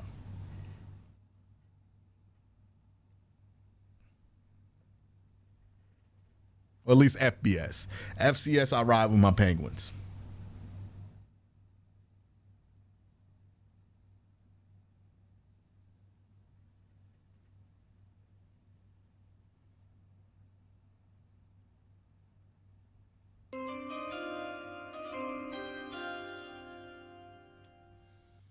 Playing college football 25 might be a good way to spice up the channel a bit, especially when you're breaking down plays. That'd be a fun thing to do. Maybe that's a thing I do on one of my side channels. And there's no way they bring out Watson again, right? Washington's pass defense raised some questions on the way into this game, and it was the reason that I think people thought Cleveland had a shot at this game for sure, but it's been pretty good today. It has, and now the question is, can they sustain this? Can this be more than just a 1 week? Hey, Winston's in the game. Winston's in the game. Secondary, these young corners. They're going to let him hand it off. Winston now, he's taken over. Am I wrong for wanting to win after this? Why not get the first pick? Serious question. Winning feels silly. Well, I mean, you're only 1-4. Like, you still have a chance to turn this around and get a playoff run. Like, I'm always going to be in favor of winning as many games as you possibly can. I think losing on purpose, it just does terrible things to your team's psyche. And this team's psyche has been through enough, man. This is not the first time we've seen Jameis Winston as Foreman runs. Remember, he came in under... The offense looks like faster when Winston's out there. He's only handing it off. ...it out wide, so he took one snap, but it's been all Watson other than that. And you see him over on the sideline with Dunn. This will take us down to the 2-minute warning. All Washington here at Northwest Stadium. I have a surprise for you. Oh, yes, please. Feast your eyes on this. That's sexy. Feels so new. I want to feel this feeling again and again.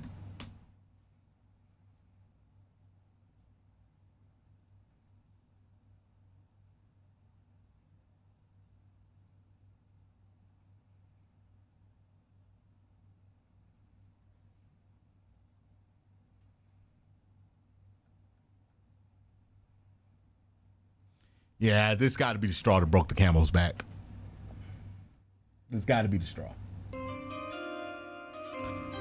Do you see us being able to cut Watson after the season, or will he have to wait? I mean, like, look, here's the reality, Levi. Watson, once he gets benched by the Cleveland Browns, his NFL career is over. He's never going to play anywhere again. He's not worth the risk to any team, I would imagine. So his NFL career is done. So whether you cut him or not is not really important. Because you're going to have to pay out his contract anyway. He has guaranteed money. What's likely to happen if the Browns truly decide to move on from Deshaun Watson is they just tell him not to show up to work anymore. Kind of just let him dismiss him from team activities. Just tell him, hey, man, don't come into work. Because if you bench Watson, there's no going back. So that's what it is. Right? It doesn't matter if you cut him. You're probably going to have him technically on the roster, but not here. Maybe he wants to do a buyout because he wants a chance to play somewhere else. It'd be a foolish decision on his part because, like, he's never playing another down for another team if he gets benched in Cleveland. But, yeah, either he buys out because he wants to play somewhere or you just sit him for a while. But nobody's going to trade for him. So you just sit out the rest of that contract. You don't have him really near the team, and then you do what you do. I'm not drinking today, so here's for Q for helping us stay sane about the effing Browns. I mean, like, I feel like the one good thing to come from this game, legitimately, is that the war is over. Right? Like, that's the one good thing to come from this game. The war is over. Nobody is fighting for Deshaun Watson anymore. It's over. Deshaun Watson lost this war. We all know he's lost this war. The question is, when are the Browns going to officially concede? But all this arguing in the fan base, yeah, man, it ain't happening right now. Nobody's arguing for Deshaun Watson right now. That's the one positive about this game, is that we're no longer in a position where we're arguing for the quarterback anymore. Juggle from Jameis Winston, and that is the way. Like, that's the only positive from this. We are no longer in a position where we're at war about who should be playing quarterback. Ricky Riley says, I just want to yell and break stuff. I hate how we brought him in and how we lost at this loser person and people can clown on us again. Hey, man, rebuild, get stronger. The jokes won't be there anymore. That's it. It's got to move on from it. I mean, he's not just playing good for rookie. He's just playing well in general. Winston will drop it off for Foreman, and he breaks a run. Is that our first third down conversion? Who just joined us from the Greg Olson Bowl. The Bears beating Carolina 36-10, so quite a bit of your real estate in one game. Yeah, Panthers in a struggle right now. Caleb Williams. Still a Charlotte guy. So. The sad part is the defense will get negative press from this game, but they actually played decent considering. Yeah, man. Yeah, we're not going to get better defensive play from this team until they believe that the offense can do something other than go backwards. We're just not. It's always going to be this. This is a team that has no faith in their quarterback, offensively or defensively. They have no faith in him. And that's the only thing that we got right now. That's the only thing that we got right now, is that at least the Watson war is over. That's it. That's all I got for you. It's positive.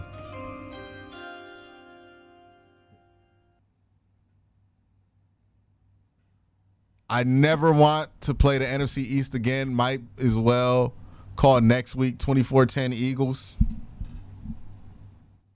Hey, man, something's got to be done.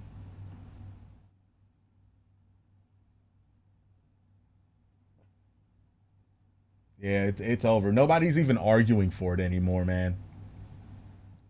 Maybe they're watching Red Zone right now, but like nobody's arguing for it. Like nobody cares about the Joe Flacco comments anymore, the Baker comment.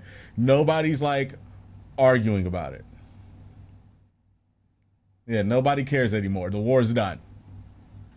Like, even if Deshaun Watson plays for the rest of the season, most of the fan base doesn't want him to start anymore. The war is over. Like, it's done. He's never recovering from this. Like, it's done. The war's over. Do the Browns get 20 points for the first time today? Oh, did they get over 20 points? No, they didn't get over 20 points. They got like 13 in this game, right?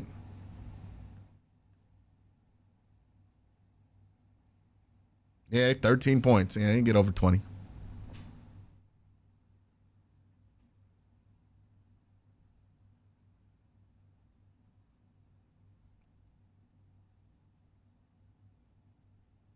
Who is still arguing for Watson at this point, man?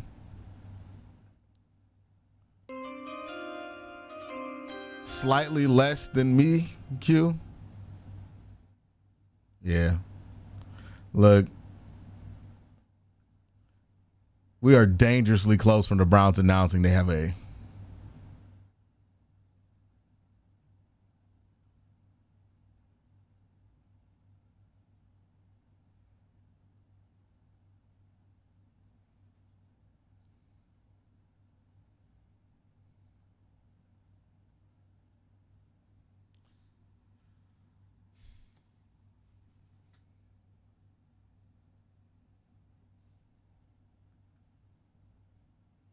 It's not going to be fun.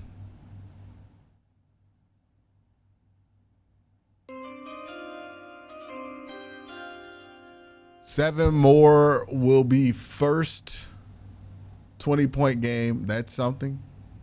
The game's over, though. They ended the game.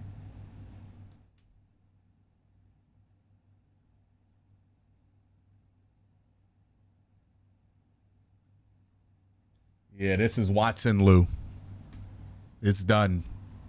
You don't come back from this. Like, look, well, I think what Napoleon didn't get ousted immediately after Waterloo, but Waterloo was like when everybody knew it was done. They were done. And this is the similar thing for Watson, man.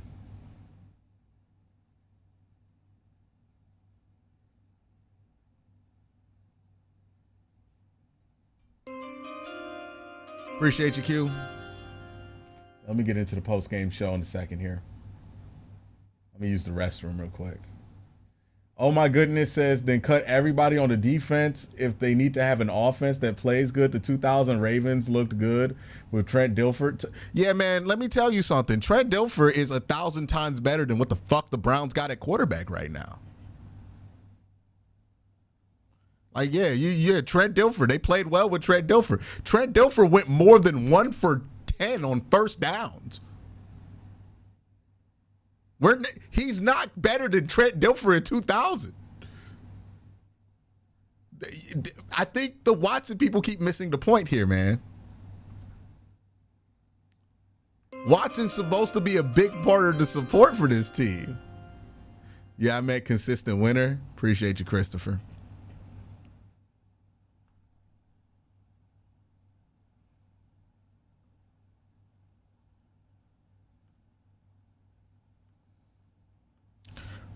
The Browns average, 5 yards per pass attempt right now?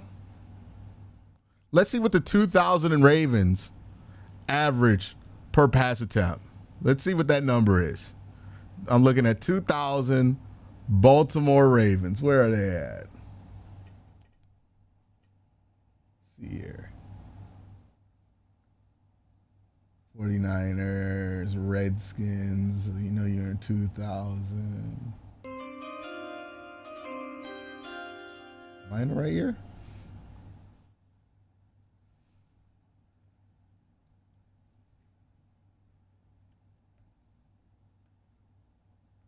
Yeah, the 2000 Ravens.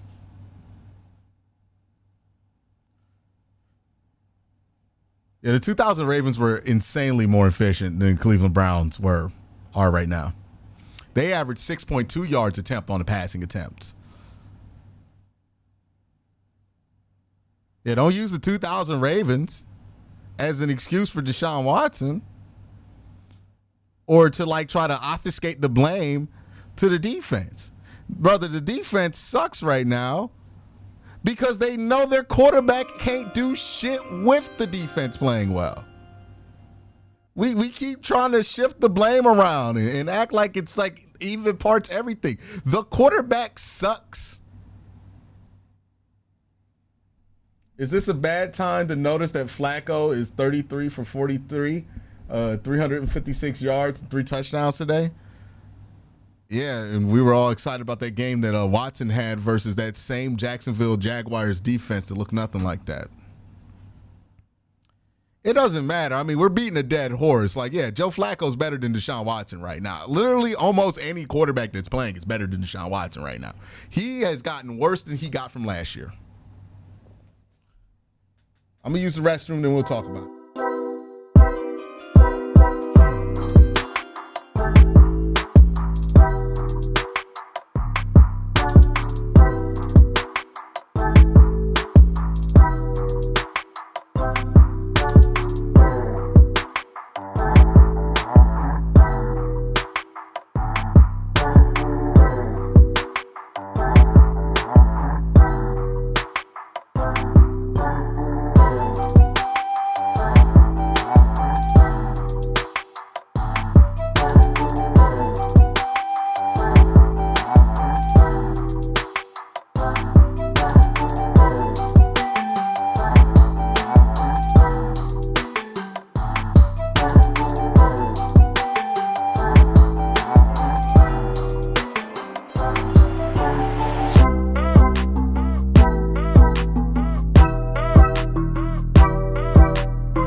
Appreciate the super chats from Chris.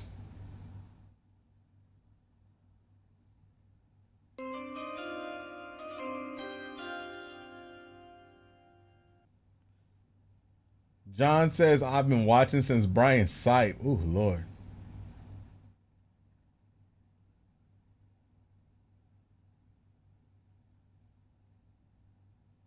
They had Jamal Lewis. What the hell?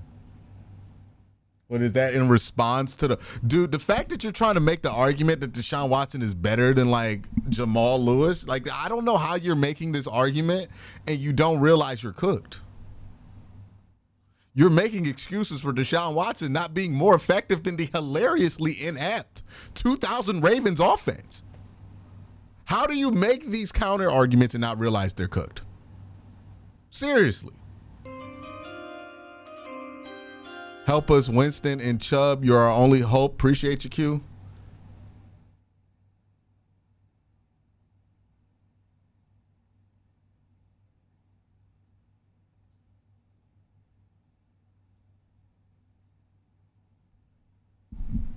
Young Banana Clip. This team has Q making 1800s geopolitical references. We are so good.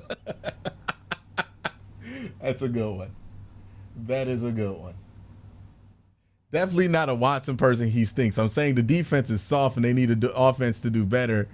I don't stop working if my coworkers aren't working. Yeah, that's absolute cap though. Oh my goodness, that's absolute cap. Because you know damn well when you at work and somebody else making your job. Hold on, let me mute this. You know damn well that whenever you're at work and somebody ain't doing their job and that's slowing your job down, you get mad and you start doing a worse job too. This is exactly what's going on with the defense. I'm not saying this defense is playing all world like last year, but we know what's going on. We can't, and look, the defense don't deserve the focus today. Yeah, they weren't great, but they don't deserve the focus today. Like, it's obviously the offense that shat the bed.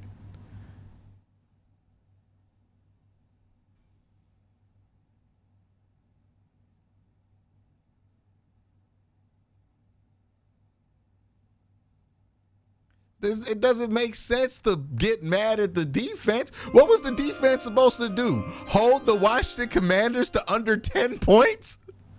That's what if you're the Browns defense, the only way you can win a game is if you hold a team under like 10 points so your sorry ass offense can win a game. Seriously.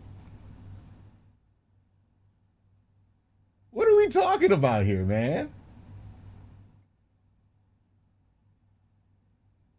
What are we talking about? Yeah, don't matter, play better. Okay, yeah, that's a good saying that means nothing to anybody actually playing the ball right there. That means nothing.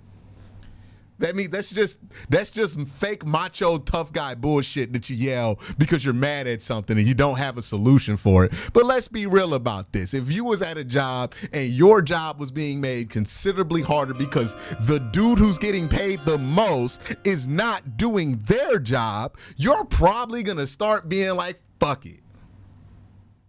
Like, come on, y'all. Come on, y'all.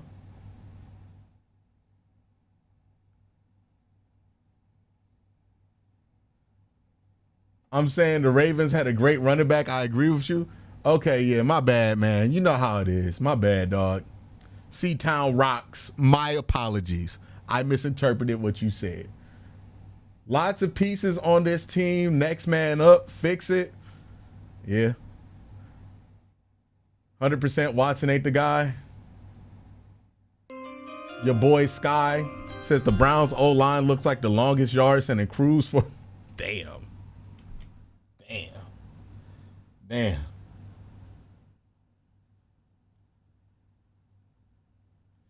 All right, oh my goodness, because you're trying to make this point, bro. Here's my thing. You work in sales. You rely on somebody to get you leads, right? So if you're not getting the leads you need to do your job, now you're going to be pretty frustrated because now you can't sell as much. I know you're trying to bootstrap this and hustle culture the Browns into a W because you really want the Browns to win. I don't doubt that your intentions are sincere. I think you're a really passionate Browns fan who just wants them to play better and wants to see better performance from the defense no matter what. But we got to acknowledge human nature right now. The offense is not doing their job to a magnificent level right now. And we just might have to agree to disagree on this. But if you don't think that any defensive unit would struggle when the offense keeps putting them back on the field with no rest, then I can't agree with that analysis of the game that you have right there. If you don't think that should have an effect, that's going to have an effect. You could put the 85 Bears out there, but if the offense goes 3 and out, 3 and out, 3 and out, 3 and out, 3 and out, the 85 Bears going to look like the 22 Browns. That's my opinion. We might disagree to disagree on that. But we got to factor in that the quarterback stinks right now and the offense stinks right now, and that's affecting things. We can't ignore that. I'm saying the Ravens, oh yeah, I got to that one already. Again, man, I'm not trying to be a jerk to you. Oh my goodness, I'm just trying to say we got to be real about where these defensive struggles are actually coming from. We might not like it, right? I don't like that that's how the defense is going down, but like it's understandable.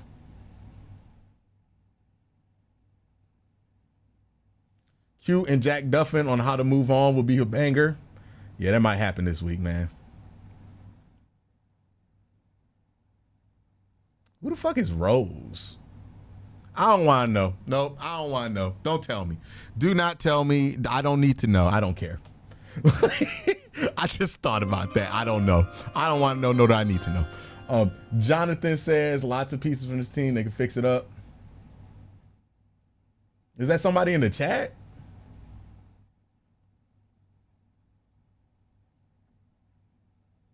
Hey, if this Rose person is somebody in my chat, can the mods just like time them out for the rest of the stream because they just gonna get jumped by every other Browns fan in here. So like, just save them from themselves, right? I'm not about to have nobody crash out in my comment section.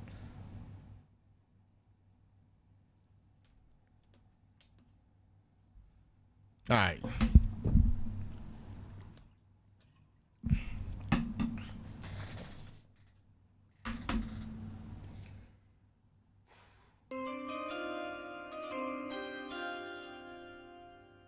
All right, man.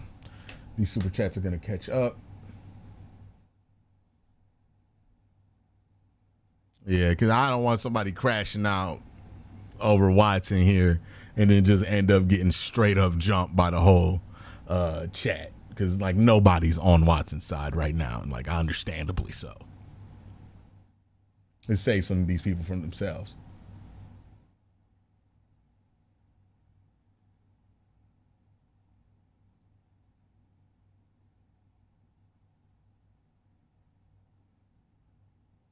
All right.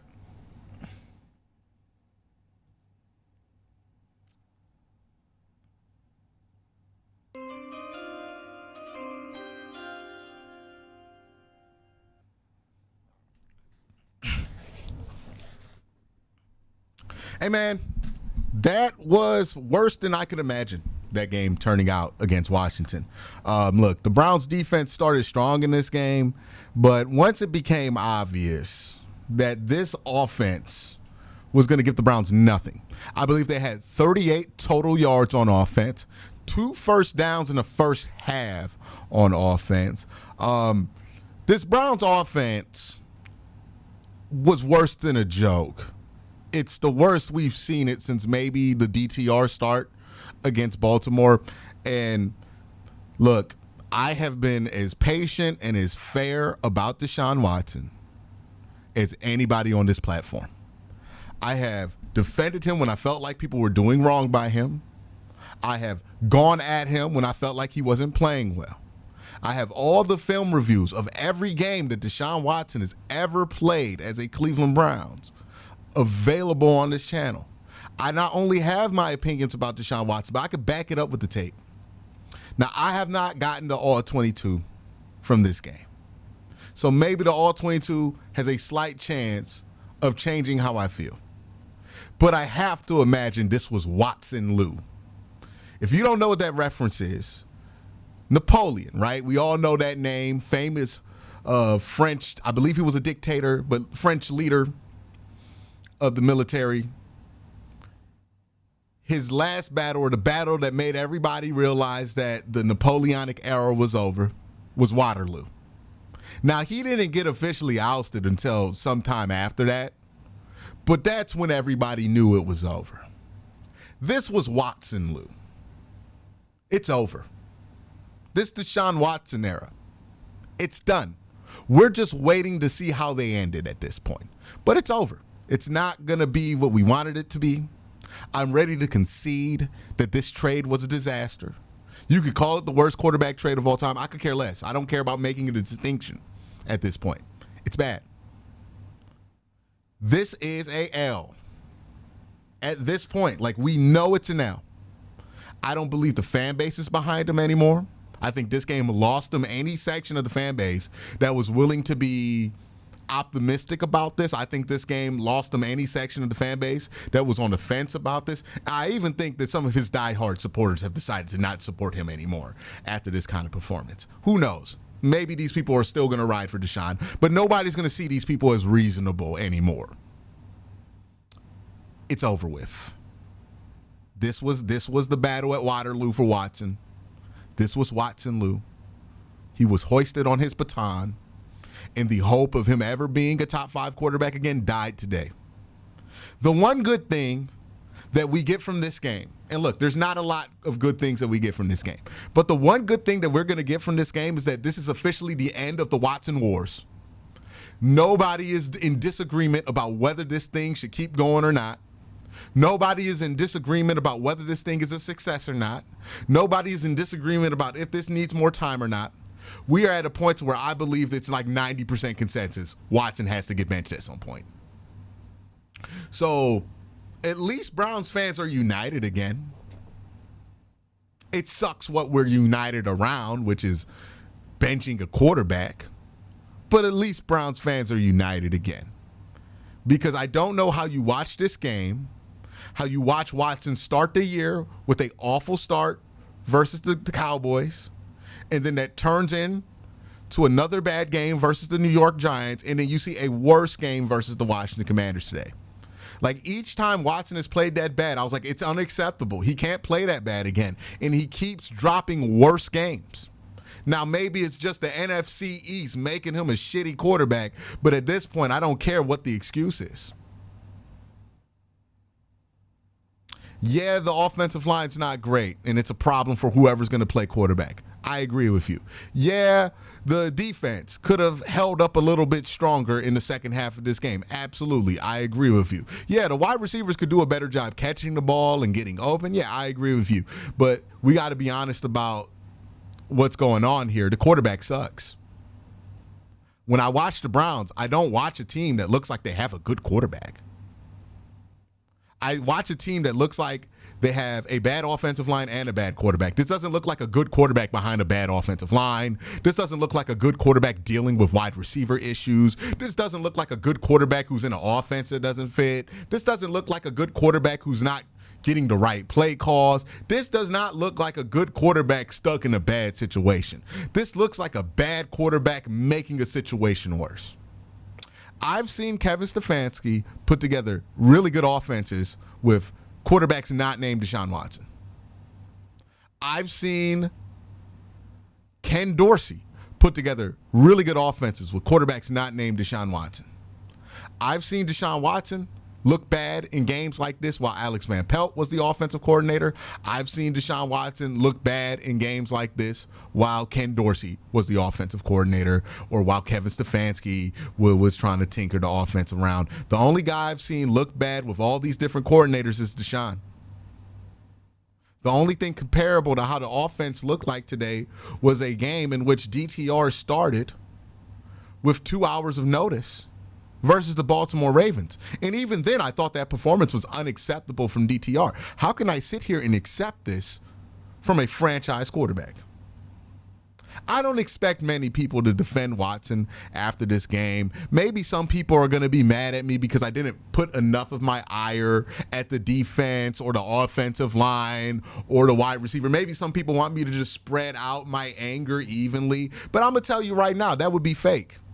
I'm not equally as mad at the offensive line as I am at Watson. I'm not equally as mad as the coaching staff as I am at Watson. I'm not equally as mad at the wide receivers as I am at Watson. I'm not equally as mad at the defense as I am at Watson. Because I look at Watson and think to myself, you're getting horrible quarterback play and you're really paying to not have that. It looks bad and it looks like a lot of it is his fault. Now, I don't think you bench Watson and you become a top 10 offense or anything like that. I'm sure people are going to try to twist my words and make it seem like I think benching Watson will make the Browns go on this incredible run and then they'll win 14 games in a row, wherever crazy stuff people say about me to try to make a point against me and try to twist my words and lie about what I'm saying. But what I am saying is, you can start with benching Watson and see what else can be fixed around that. Because it's obvious to me more than anything that Watson is not helpful. And he's probably the least helpful out of everybody on the offense right now. Again, this is 3 games. In 5 starts, he's looked like this. Maybe he's not healthy. Then he doesn't need to play. Look, I've never seen Baker Mayfield look this bad under Kevin Stefanski. And look, there were games where Baker Mayfield looked awful. But he's never looked this bad. The offense never looked this bad with Baker Mayfield under Kevin Stefanski. The offense never looked this bad with Joe Flacco under Kevin Stefanski. The offense never looked this bad with Jacoby Brissett under Kevin Stefanski. Hell, the offense didn't look this bad under P.J. Walker under Kevin Stefanski. Case Keenum, like all of these other quarterbacks, I have seen this offense look a lot better than this. It's only Watson I felt like this with the offense, and it's only been in Watson games. His first game when he came back, I felt like this. His last game in 2022 against Pittsburgh, I felt like this. 2023 against Pittsburgh, I felt like that. In 5 games into the season, 3 of the 5, I felt like that. The common denominator here is Deshaun Watson. And he's gotten worse and worse and worse over the last few years. It's time for the Browns to do the difficult thing, right? I understand that Kevin Stefanski and Andrew Berry and Jimmy Haslam have really put a lot on the line to hope this works. They put their reputations on the line. They put their money on the line. They put a lot of draft assets on the line. And it's hard when you put that much down to accept defeat and get out of there. But you have to accept defeat and get out of there. This is not the time to be proud if you're Andrew Berry or Kevin Stefanski. This is the time to look in the mirror, Look at what's going on with the quarterback position. Look, man, for this defense to play good enough for the Browns to win, they got to hold a team to under 10 points. The Browns haven't scored 20 points yet this year. Last year with 5 different quarterbacks, they only scored under 20 points like 2 times. And one of those times were against the Cincinnati Bengals where they didn't play any starters.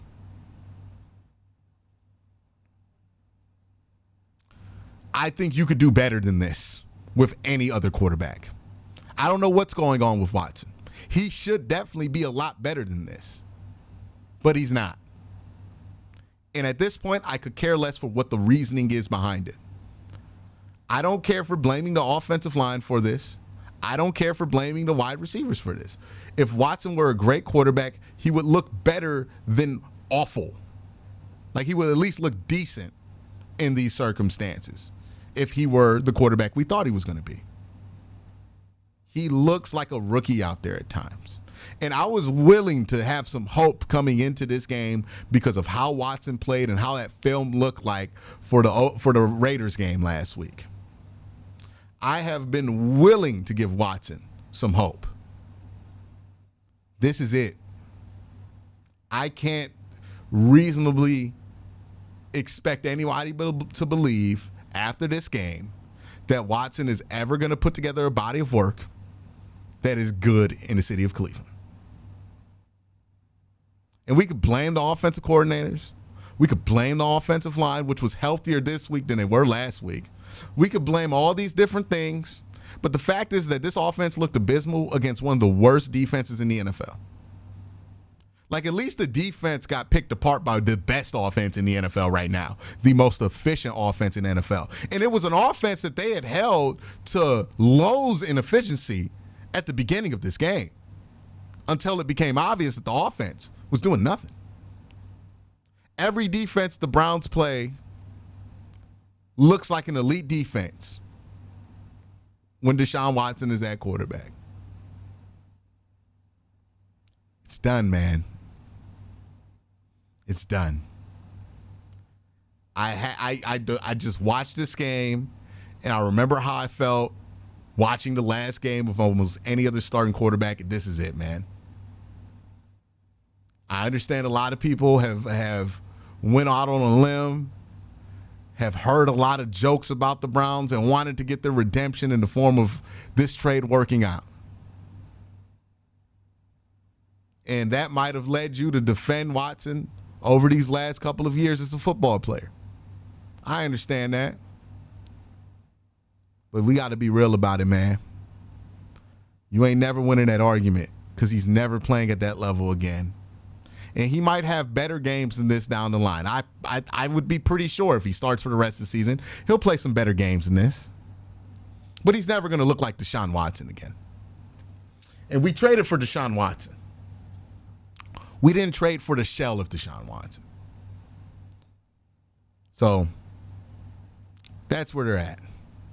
I personally don't know how you bring him back to play a football game in the city of Cleveland again. Like, seriously. What if he plays like this at home again? It's not out the realm of possibility. He's done this 3 out of the 5 starts. If he drops a game like this at home, it's going to be ugly.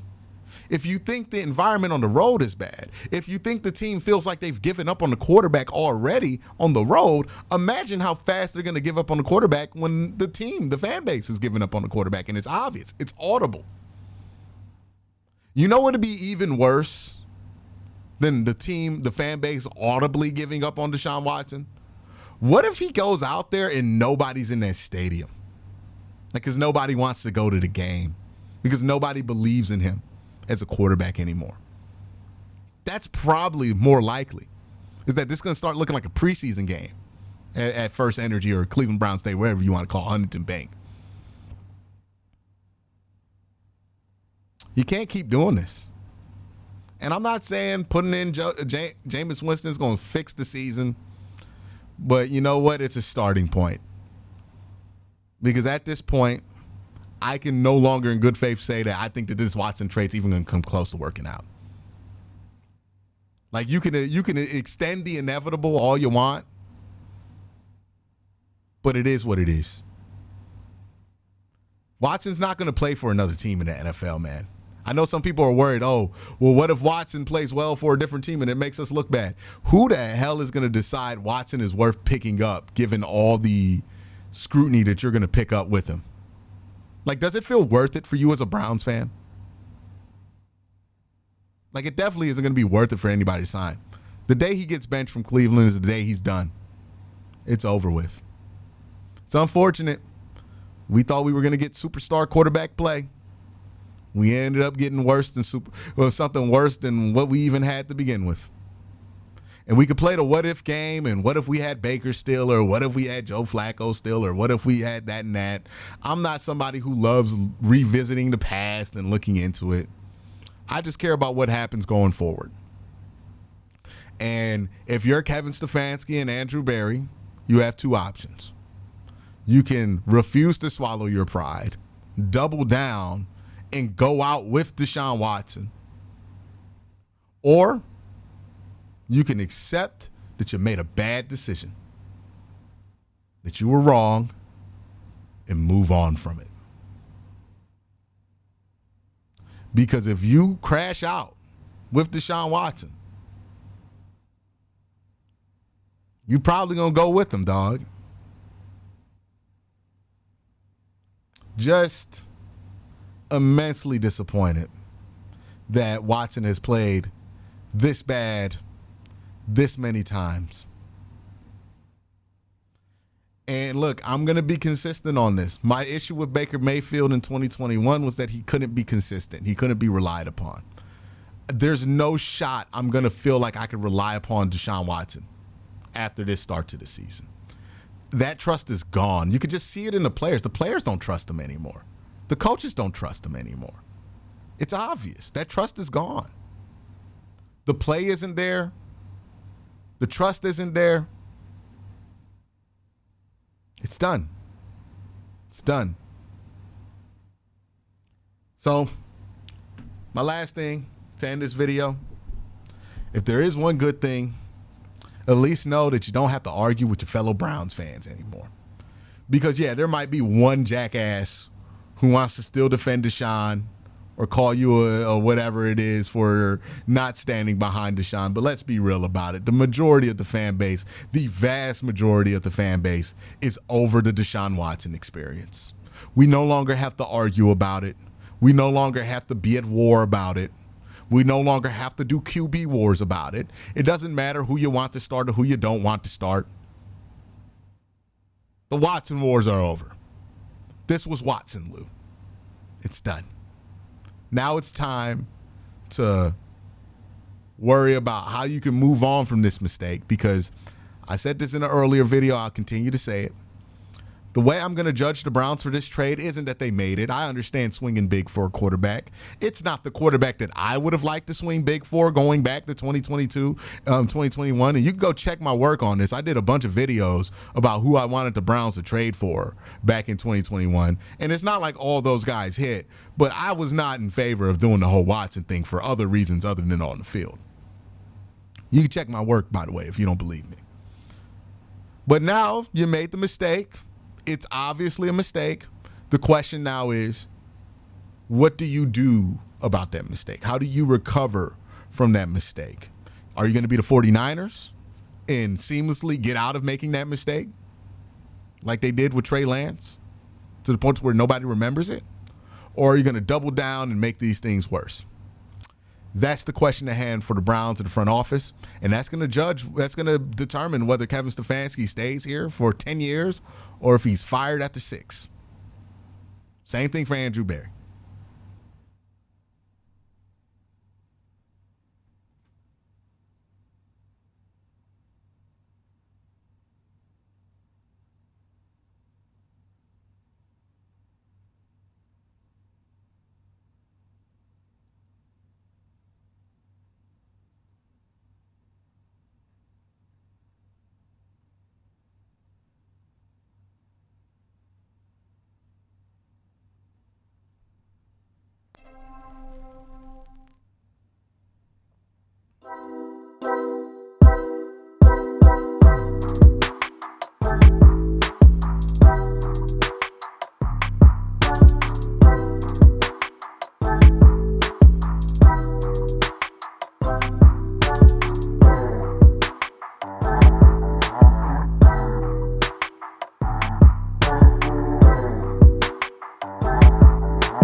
Let's see here.